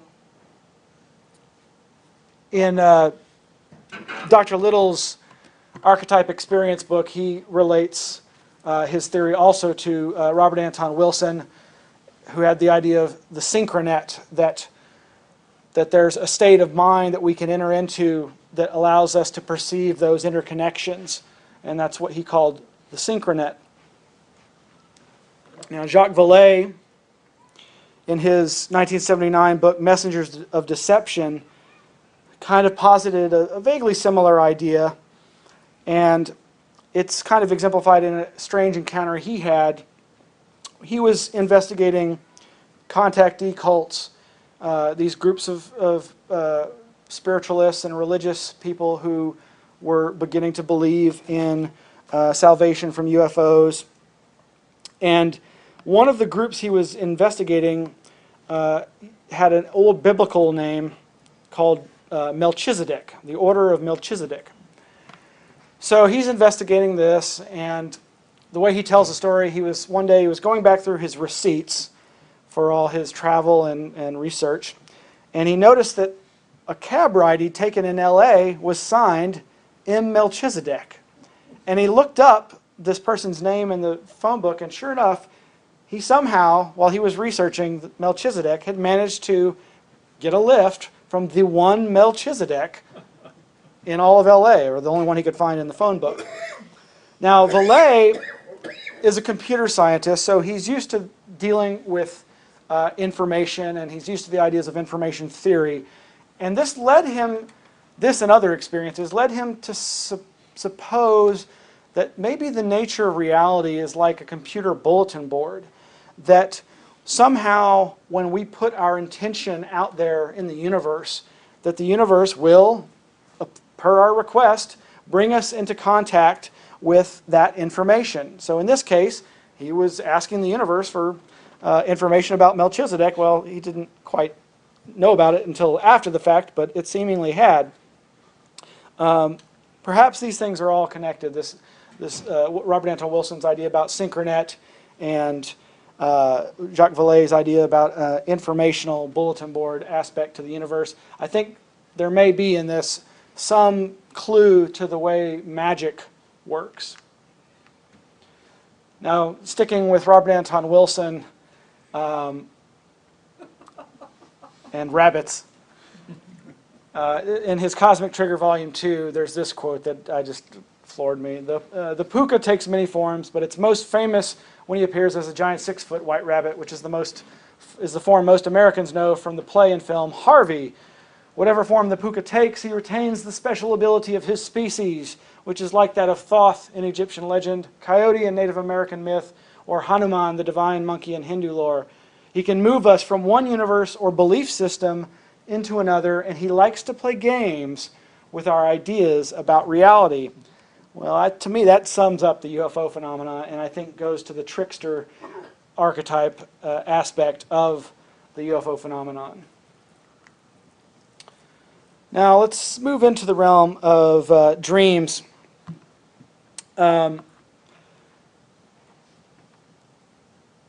There's a lot.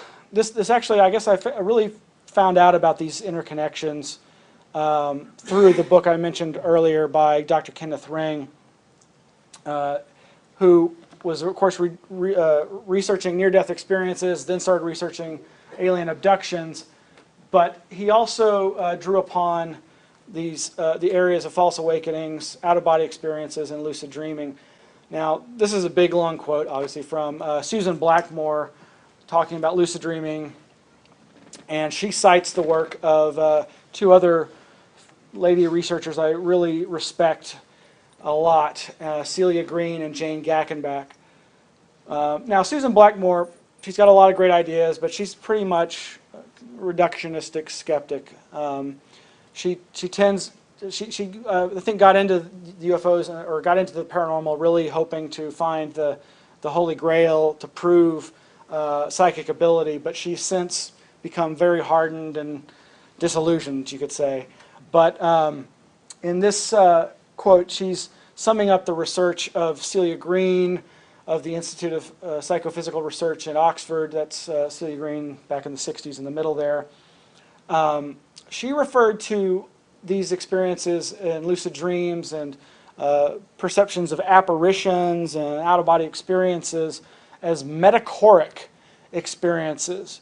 And this is just one more term for these types of experiences that most skeptics will consider fantasy or hallucination.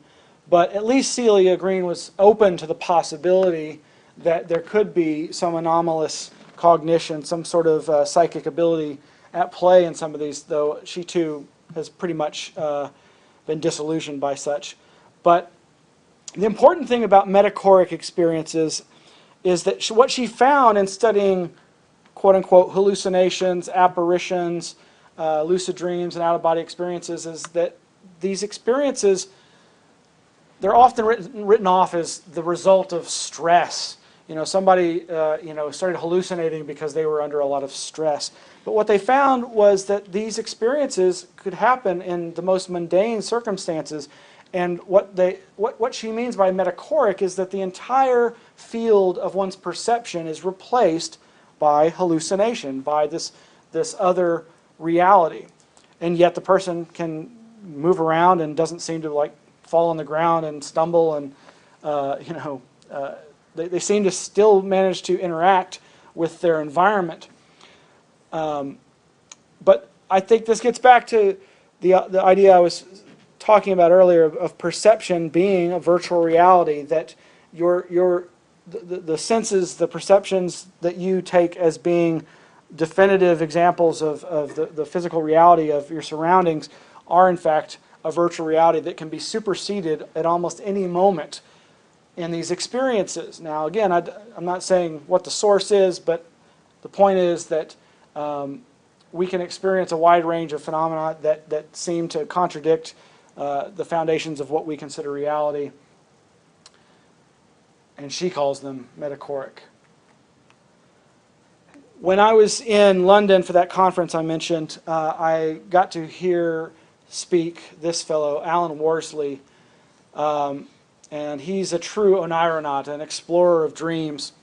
He was the first person to prove the existence of lucid dreams by communicating from the dream state to the technicians in the lab while he was dreaming. Basically, he had trained himself to give a signal by moving his eyes when he was in a dream and realized he was dreaming when he was lucid, to signal those scientists in the laboratory who had him hooked up to EEG equipment so that they could detect when he was in an actual dream state. So he was the first person to prove, because for a long time before that, no one actually believed that you could actually be lucid in a dream. Because if you're lucid, then clearly you're not dreaming if you're awake.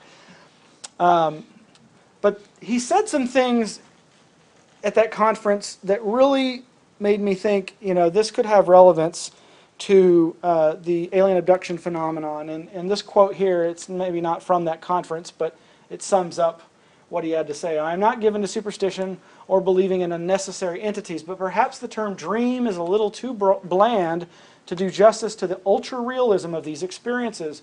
For instance, if one dreams, as I have, in rich tactile and auditory imagery of being examined in the dark by robots or operated upon by small beings whose goodwill and competence may be in doubt, or abused in various ways by life forms not known to terrestrial biology, it can be very difficult to keep still."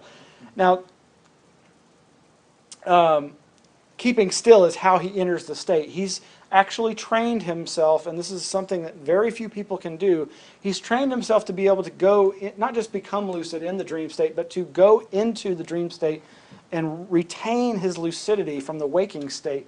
And he does that apparently by lying still for like 2 hours or more at a time before he finally gets into that state. I've corresponded with one other person who claims to be able to do that. But he goes on to say, "I suspect that many UFO abduction experiences as well as out-of-body experiences are examples of the same kind of thing." Now, again, Jacques Vallee published a seminal book back in the 70s called Invisible College, what scientists have discovered about the UFO influence on the human race. Well, what I didn't realize was apparently that book was also published under the title UFOs, the Psychic Solution. And because, of course, one of the things he tackles in that book was the fact that what all the other UFO researchers at the time were not willing to talk about, and that was the psychic aspects of UFOs. And here he sums it up by describing the types of manifestations that often accompany UFO encounters, and which make him think that there's something more to it than just the idea of extraterrestrials. Heightened awareness of synchronicities, paranormal sounds and lights, and occasionally absurd coincidences similar to those described in poltergeist literature. In fact, a lot of UFO experiencers and encounter witnesses go on to start having psychic experiences. And experiencing sometimes poltergeist-like phenomenon. Now, the specifics of the parapsychology sciences that I think really do the most justice to the UFO phenomena are found in this book, and it's amazing. This book, if you've never seen it, it's massive. It's a huge, really thick book. It's basically the proceedings of this conference that was held at MIT, Cambridge, Massachusetts, back in the 90s, called Alien Discussions. It's just phenomenal. I mean, you could stun an ox with it.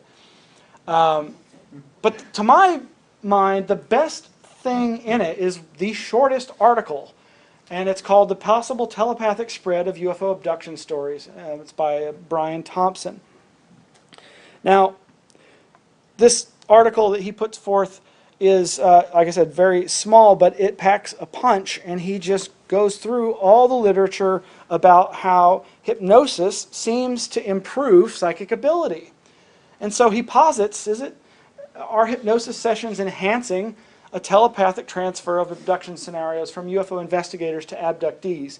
Now, he's not dismissing the abduction stories as being, fantasy. He's just pointing out that the parapsychological literature seems to show pretty clearly that hypnosis is a great way of transferring information from one person to another, and that maybe that's not the best tool to use in exploring UFO experiences. Now, I've had a lot of people come to me over the years and ask if they should get hypnotized to explore their UFO experiences, and I would say, hell no. I think hypnosis is a valid tool, but it's also very little understood. And again, I think the data suggests very strongly that it can just as easily cloud the situation as it can elucidate it. And we're running out of time, and I've still got many more slides. But again, going back to Jenny Randall's in England, she says it more clearly than I could. The evidence of psychology is at best split. And I find biased against hypnosis being used as a way to uncover even, say, a 75% truth level. So if we accept that 25% of all abduction testimony is fantasy, then which bits do we use to construct our ongoing theories and worldviews? Especially as these feed back into the collective unconscious and inevitably create false data in the next generation of abductees. Even if some true memory is emerging, and I suspect it is, by the way, the constant overuse of hypnosis is simply diluting the level of truth in the cases that emerge by adding in more and more fantasy.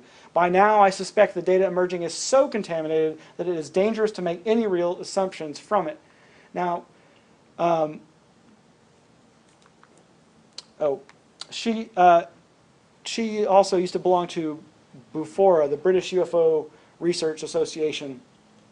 They voluntarily enacted a moratorium on the use of hypnosis in the 1980s, and as far as I know, they've not taken that back. They basically stopped using hypnosis for basically the reason she's outlining. All right. Excuse me, Miles. Yeah. I just wondered, you said you have quite a few slides left. I wonder, and I would like to leave some time for questions. Sure. I'm sure there could be quite a few. We might consider doing a part 2 if you were interested in that. It's possible. We hadn't talked about it, but... Well, I'd like to leave time for questions and answers. Maybe I'll just kind of go through... It's a good place to break? I suppose it is. It's before I get into the nitty-gritty of my ideas about this, but I'd really, I guess, rather give the opportunity for people to ask questions if they have any. So I would like you to summarize your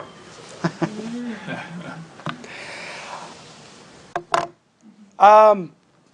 My idea is not so much a new idea. It's basically based on a lot of the different researchers that I've presented tonight.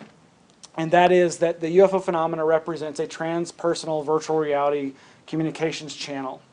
That these altered states of consciousness that facilitate anomalous information transfer, that facilitate telepathy, remote viewing, ESP, they allow the potential for not just us to get messages from our own collective unconscious and the archetypes, but to experience the consciousness of other beings and other intelligences. Of course, one of the most common things in the abduction lore and the UFO encounter lore is this experiencing of telepathy with the beings that are perceived.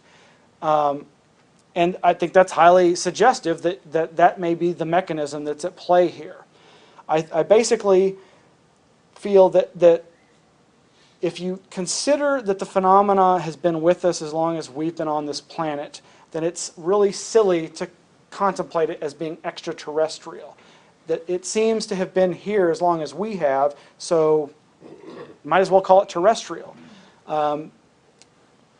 In some ways, this gets into the ideas of other researchers like Keel, who called them ultra-terrestrials, and MacTonies, who called them crypto-terrestrials, that perhaps there's another civilization here that's interacting with us through this mechanism.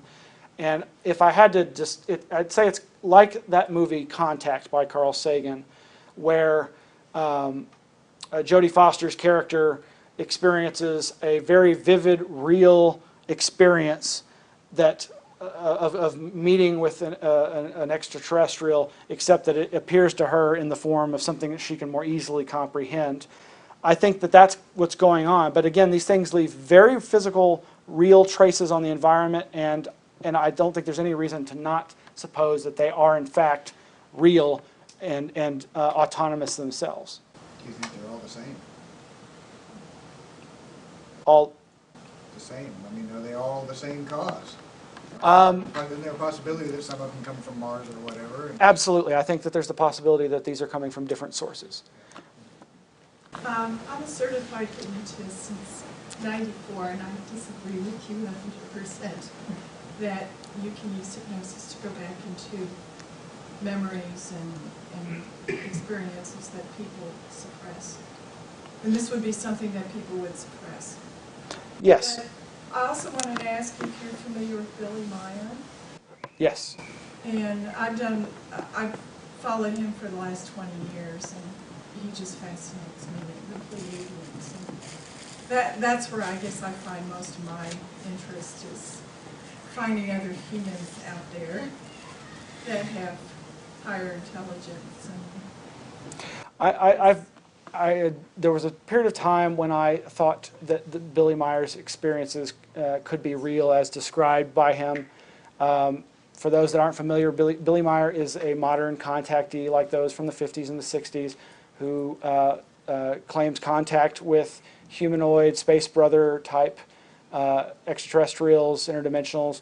And personally, while I entertain possible explanations for what I perceived as hoax photographs, ultimately I did not find his story very credible. And I would not dismiss hypnosis as a tool outright. I just think that it's been far too relied upon, and I don't think it's been. I don't think that the parapsychological data has been taken into consideration when using it as a tool. That you kind of said what I was going to ask about, because as you were talking about contaminated data from hypnosis, to me it sounded like you were saying in the hypnotic state one can gather information from sources that are not necessarily one's own life.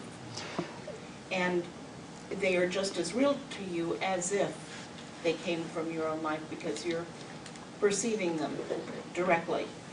And that, I think, would be the issue here, is that you're gathering this information from other sources than your own experience. Yeah, the MIT paper that I was referencing by Brian Thompson, one of the things that he says is he shows in the parapsychological literature that there have been people who've used hypnosis as a way of training people to be psychic, and it does seem to strengthen a lot of psychic ability. And so I firmly believe that altered states of consciousness play an integral role in humans' ability to psychically grok information from afar. And so in that sense, it would seem to be a very powerful tool for that potentially. well, I also specialize in past life regressions, and I've done a lot of past life regressions. So you can definitely get into another reality with Yeah. hypnosis. Yes, sir. McKenna has some interesting passages about where he talks about the like the mushroom using the monkey brain and consciousness, you know. And I was thinking, in a wider application of that notion, perhaps I'm wondering if there might be, you know, in the world of nature, various fairly mundane, you know, the psyches of animals or something. And if they somehow interact with the human mind on that level and are able to appropriate, you know, some of human intelligence to project themselves into the human experience, and they get things oddly twisted. Because so many of the aliens behave like, you know, slightly, or more than slightly, autistic juvenile delinquents, or with a kind of sadistic sense of humor. Mm-hmm. Am I making any sense? I don't know. One of the things I've often wondered about is if the idea of Earthlights is accurate, that there could be this luminous phenomena that has an electromagnetic aspect and interacts with human consciousness and can trigger these experiences. Well, could other species be interacting and having similar experiences? Like, well, you know, these Earthlights phenomena probably occur in the water too, and there are tons of accounts of USOs, unidentified submarine objects. You know, well, what if a pod of dolphins interacted with that kind of a phenomena? Would they too experience an abduction-like experience? Now, maybe they or maybe we are just tuning into that morphic field, that informational field that we've created ourselves by all the things that we've done to other species. You know, we abduct and tag and prod and probe any number of other species on this planet. Have we created a morphic field, an informational field that we're just tapping into ourselves, or would other species experience that? I don't know if that's what you were... That's a close better articulation of something I was getting at. Thanks. Yes, sir. With the spread of these smartphones and all that, everybody's carrying all these things with nice cameras, and did this increase the number of recorded sightings? One would think so, and that's a lot of skeptics use that as an argument against there being anything, because their response is, well, where are all the, why aren't we seeing more credible videos or hearing more credible audio? Of course, there's another group of people who, again, focusing on the electromagnetic aspect, point out that, well, we've significantly changed the electromagnetic environment on this planet. And if this phenomena is as integral, as intimately connected to electromagnetics as some think it is, then perhaps we're actually creating a situation where these phenomena won't manifest as much as they have in the past because of all this technology.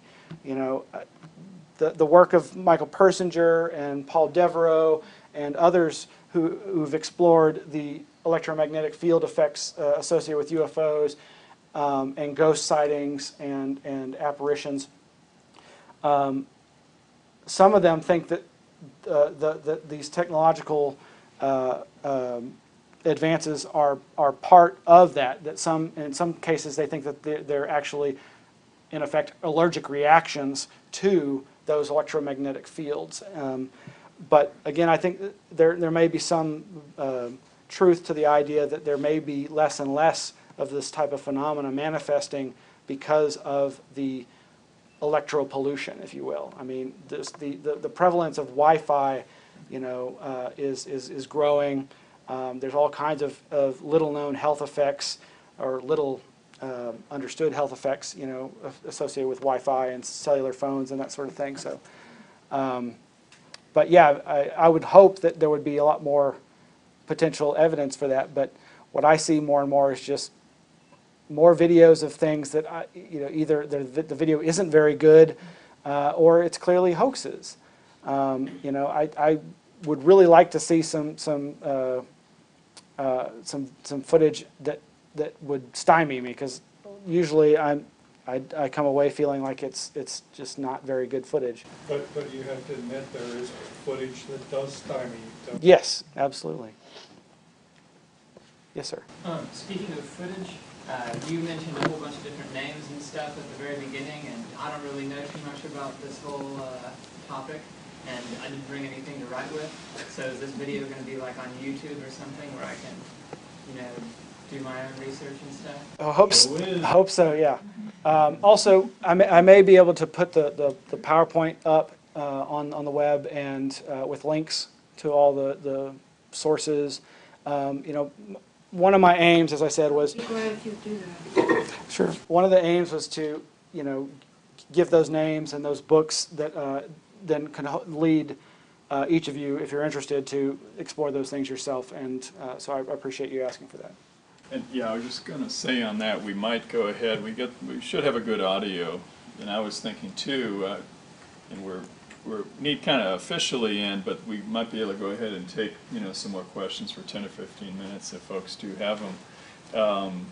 But I did want to, in case folks have to leave, I wanted to thank Miles for an extremely fascinating and wide-ranging presentation. It's amazing to me. And I was just thinking, I need to listen to this about 2 or 3 more times to soak it all in. There's so much information. So we'll probably get the audio up, and hopefully, along with the PowerPoint, on the INACS website, on Miles' website, and maybe YouTube as well. But I wanted to just thank Miles for this presentation. And before we take additional questions, where's the sheet with the sign up? I just wanted to make sure. I know some people came in late. I'd like to go ahead and have everyone sign up. If you haven't signed, could you raise your hand and pass it back that way? Okay, a few more questions. Comment or question. When we interviewed Rupert Sheldrake, he was talking about the potential of telepathically communicating with other civilizations, beings, whatever, on the other side of the universe. Mm-hmm. And he said just on an economic level, this made a lot more sense than spending all this money on technology and hardware just to explore our solar system. So when we were at the Monroe Institute, we met with a couple and interviewed them who are in communication with some people at the other end of the universe. And in the interview, they showed us what that was like, and they demonstrated it and allowed us to speak with them. And when I went through that experience, I thought, this sort of makes sense. And I didn't need a lot of scientific, hypothetical, theoretical understanding. I just thought, these people say they're at the other end of the universe. They're telling me what happened to them, and I'm understanding it. What's that? I don't know. That's the thing. If you study paranormal phenomenon and channeling and automatic writing and divination, humans have always felt themselves to be in contact with alien others. And they constantly tell us different things as to where they're from or when they're from. So I take those kinds of things with a grain of salt, because, how do you prove it? It may resonate with you, and you may feel that it's the truth, and that's good enough for most people. And I'm not here to tell you otherwise. And it's, Rupert Sheldrake's actually where I was going with this, because I think there's a lot in his ideas about the hypothesis of formative causation and morphogenetic fields that go towards the potential for a communications channel that is beyond this idea of SETI, using radio waves. And again, Jacques Vallee and Jenny Randles, they've all basically said the same thing, that there seems to be within the parapsychological data the mechanism for communication with other consciousnesses and intelligences anywhere or any-when. And that's what remote viewing and all these other psychic phenomena really do seem to imply and show. So my belief system breaks down, though, when somebody actually says that they're in communication with Venusians or people at the other end of the universe. You know, I can't prove it's not true, and certainly that's what got me interested in all these things, was the desire and the hope to meet some sort of extraterrestrials, having grown up on Star Trek and Star Wars, you know. But it's like, I don't know if I'll believe it until I'm able to sit down and have a drink with Greedo, you know. And I won't shoot him, I promise. But I'm looking forward to hearing more about what Sheldrick had to say about that, because I think he, of all people, might be one to have some new ideas on that. A follow-up question. What is consciousness? Yeah, there's a good question. I don't know. Answer that one and pick up your prize in Stockholm. Yeah, I think it's become, you know, kind of a throwaway word that's bandied about and used in many different ways.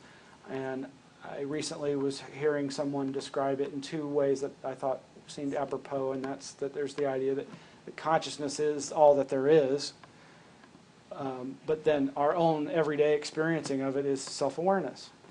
And those two things right there are vastly different, but they're the same word. Yeah. I was curious, the presentation that we didn't get to see the rest of it, if it included Mary Rodwell, or perhaps the Archons. I'm not familiar with that name, but I'm certainly familiar with the Archons, at least in the idea of if they're the ones I'm thinking of, the Gnostic texts. Yeah. I was recently revisiting John Lash. Yeah, his ideas about the Dead Sea Scrolls and their relevance to understanding, right, the Nag Hammadi scrolls, and that's an area that I guess I first came into contact with the science fiction writer Philip K. Dick. But yeah, there's the Gnostic ideas about contact with others is very interesting. But what was the other name you mentioned? Mary Rodwell. Rodwell. And you would like, oh, she's gone already, but she started out as a hypnotist, but she went into the UFO field, and I think she's British, but she has an excellent video, and I can't remember and I don't think it's on YouTube, it's on another one of her channels, but it's a couple of hours long, a lecture that is really excellent, that UFO with shamanism. Great. I'll look into that. Thank you. Yes, Jed. I appreciate you bringing in the hallucinogen, DMT, psilocybin element. I think a lot of people discount at large, maybe not in this room, but discount that element as being sort of something that just messes you up and gets you in a different place, and it's kind of takes away plausibility. And I think it's probably more of a gateway or an opening. In the same vein, if you want an interesting experience, listen to Terence McKenna speak for more than 10 minutes. Yes. Hypnotic. He's one of the most intelligent people I've ever heard speak, and hyper articulate. And he did that stuff for years and years before he died. Ironically, I think a brain tumor, but he has some really cool spoken word stuff that's hours long. That literally you can talk about packed with information like your lecture. It was just, you can listen to it 20 times and get new stuff out of it. So done it. Still do it.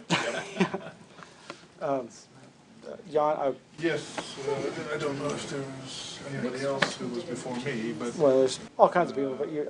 I wanted to kind of follow up on, the big question of what is consciousness. I think one aspect that hasn't been mentioned yet is that, consciousness has an aspect of self-awareness. That is, you are aware of the fact that you yourself are somebody who seems to be aware of themselves.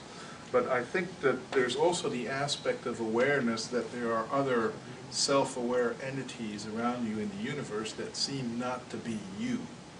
In other words, there's that otherness aspect of it that, makes consciousness appear to be universal.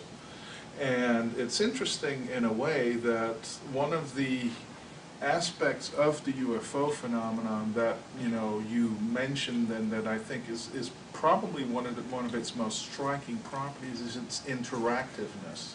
Is the fact that it's not just other, and we're not just aware of it, but it seems to be aware. our awarenesses. And I'm somewhat reminded of one of my favorite movies, and you said that you were also a Henson lover, in Labyrinth, when the King of the Goblins, in the final confrontation said, I am so exhausted living up to your expectations. So there's that aspect of interactiveness that I think somehow has to be related to all that, which is, of course, one of the things that consciousness and UFOs seem to have in common. And that is an aspect that comes up in a lot of different researchers' perspectives, that whatever this thing is, whatever these things are, that they need us, and that a lot of the theories that I was getting to suggest that they need us to live. Now, in the more mainstream. Well, yes, but even in the mainstream perspective, there's just the basic idea that they may be using us as a resource or something, that they may be, or the psychic vampire idea that they're somehow feeding off of our fears or our energies. But then there's this other idea that maybe they want us to believe in them, and that they need that in order to exist. One of the ideas behind the Greek gods, they needed people to believe in them. The Greek gods believed they needed people to believe in them in order to exist. Star Trek covered that with Apollo. You had a question too? Well, I was just going to say, after Bob Brett said it from an audience member, that I would love to have part 2. Yeah, it seems like we got plenty of material for it. I don't know how many slides you've got left. I'll have to make more. Shaggy. Yeah, I was wondering about that story that you told of Robert Anton Wilson, where she's coming out to check out the rabbits, and you see like this egg-shaped UFO. Was that during Easter? I believe I tried to pin down what time of year it was, and I don't think I was able to. She couldn't. She couldn't remember. Another thing I just want to say is that you think perhaps when it comes to the collective unconscious mind, or that's being projected, or either archetypally or just in the Western world in particular, that as the universe basically reverberates in effect what it is that we are to a large extent, do you think that the pathologic nature or the schizophrenic nature of man as we currently see it, by virtue of our technology basically being driven towards self-destruction and all the various aspects of what we know mainstream society, actually sends out a signal that actually brings various extraterrestrials to take advantage of that particular state of consciousness? In this particular case, I'm thinking of the Greys, but you could probably make any degree of argument that maybe we're getting exactly what it is that we deserve. No, that's the mass media. That's not the Well, yeah. person. The mass media. That's just another form of schizophrenia, It's just another way in which to basically disallow ourselves from actually achieving our true self. So, I was wondering if you could speak to that insofar as that if the civilization itself is, what it is right now, which I think we're seeing how it is basically tending towards its own oblivion, that it might very well attract those entities which can be parasitic to it. Or maybe not. Well, perhaps there is an element of that reflective aspect. I mean, it could be a matter of us drawing to us like-minded, sort of, or in a sense, ETs or others. But I also, personally, I see in so much of the narratives of contact a reflection of our overextension of technology past our ethical ability. I think that there's no better representation of our state of humanity than the fetus-stealing, hybridizing medical technicians that are the Greys. In that case, I'm suggesting that maybe that's more a reflection of our own, deepest fears and problems. But yeah, another interpretation could be that there is this actual species that's been drawn to us because that's what we're putting out, and maybe that has to do with, like what we were saying, that reflective or that responsive aspect of the phenomena that seems to I guess a more appropriate question would be, is that if we were strong within ourselves and that we didn't, I guess if everybody was walking around totally self-aware and individuated, would that happen? In other words, would we in fact, be susceptible to that kind of alien intelligence to kind of cannibalize Well, us in that respect? Yeah, hopefully if we were at that point, we'd actually be having face-to-face contact and not being spirited away in the night.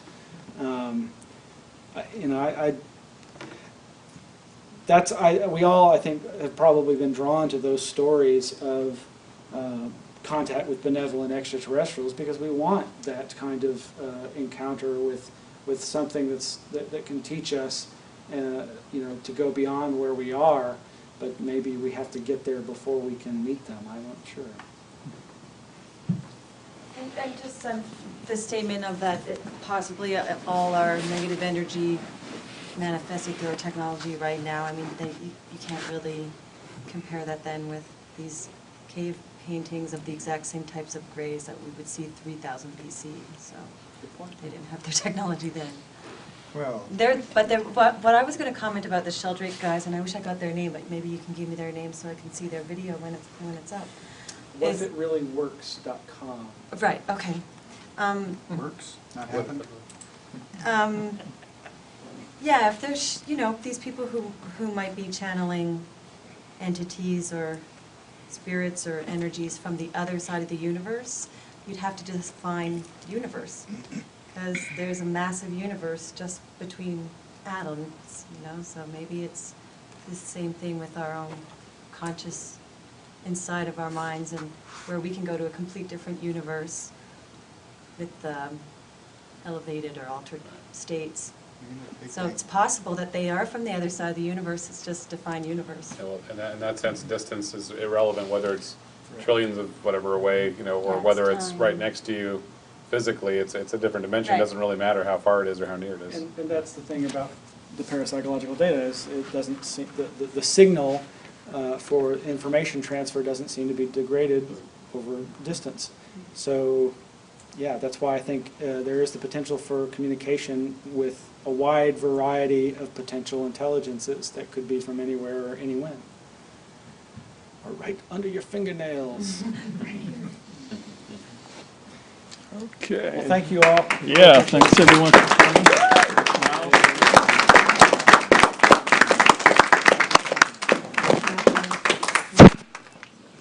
So what's your website? Which one? Where's my Anomaly archives.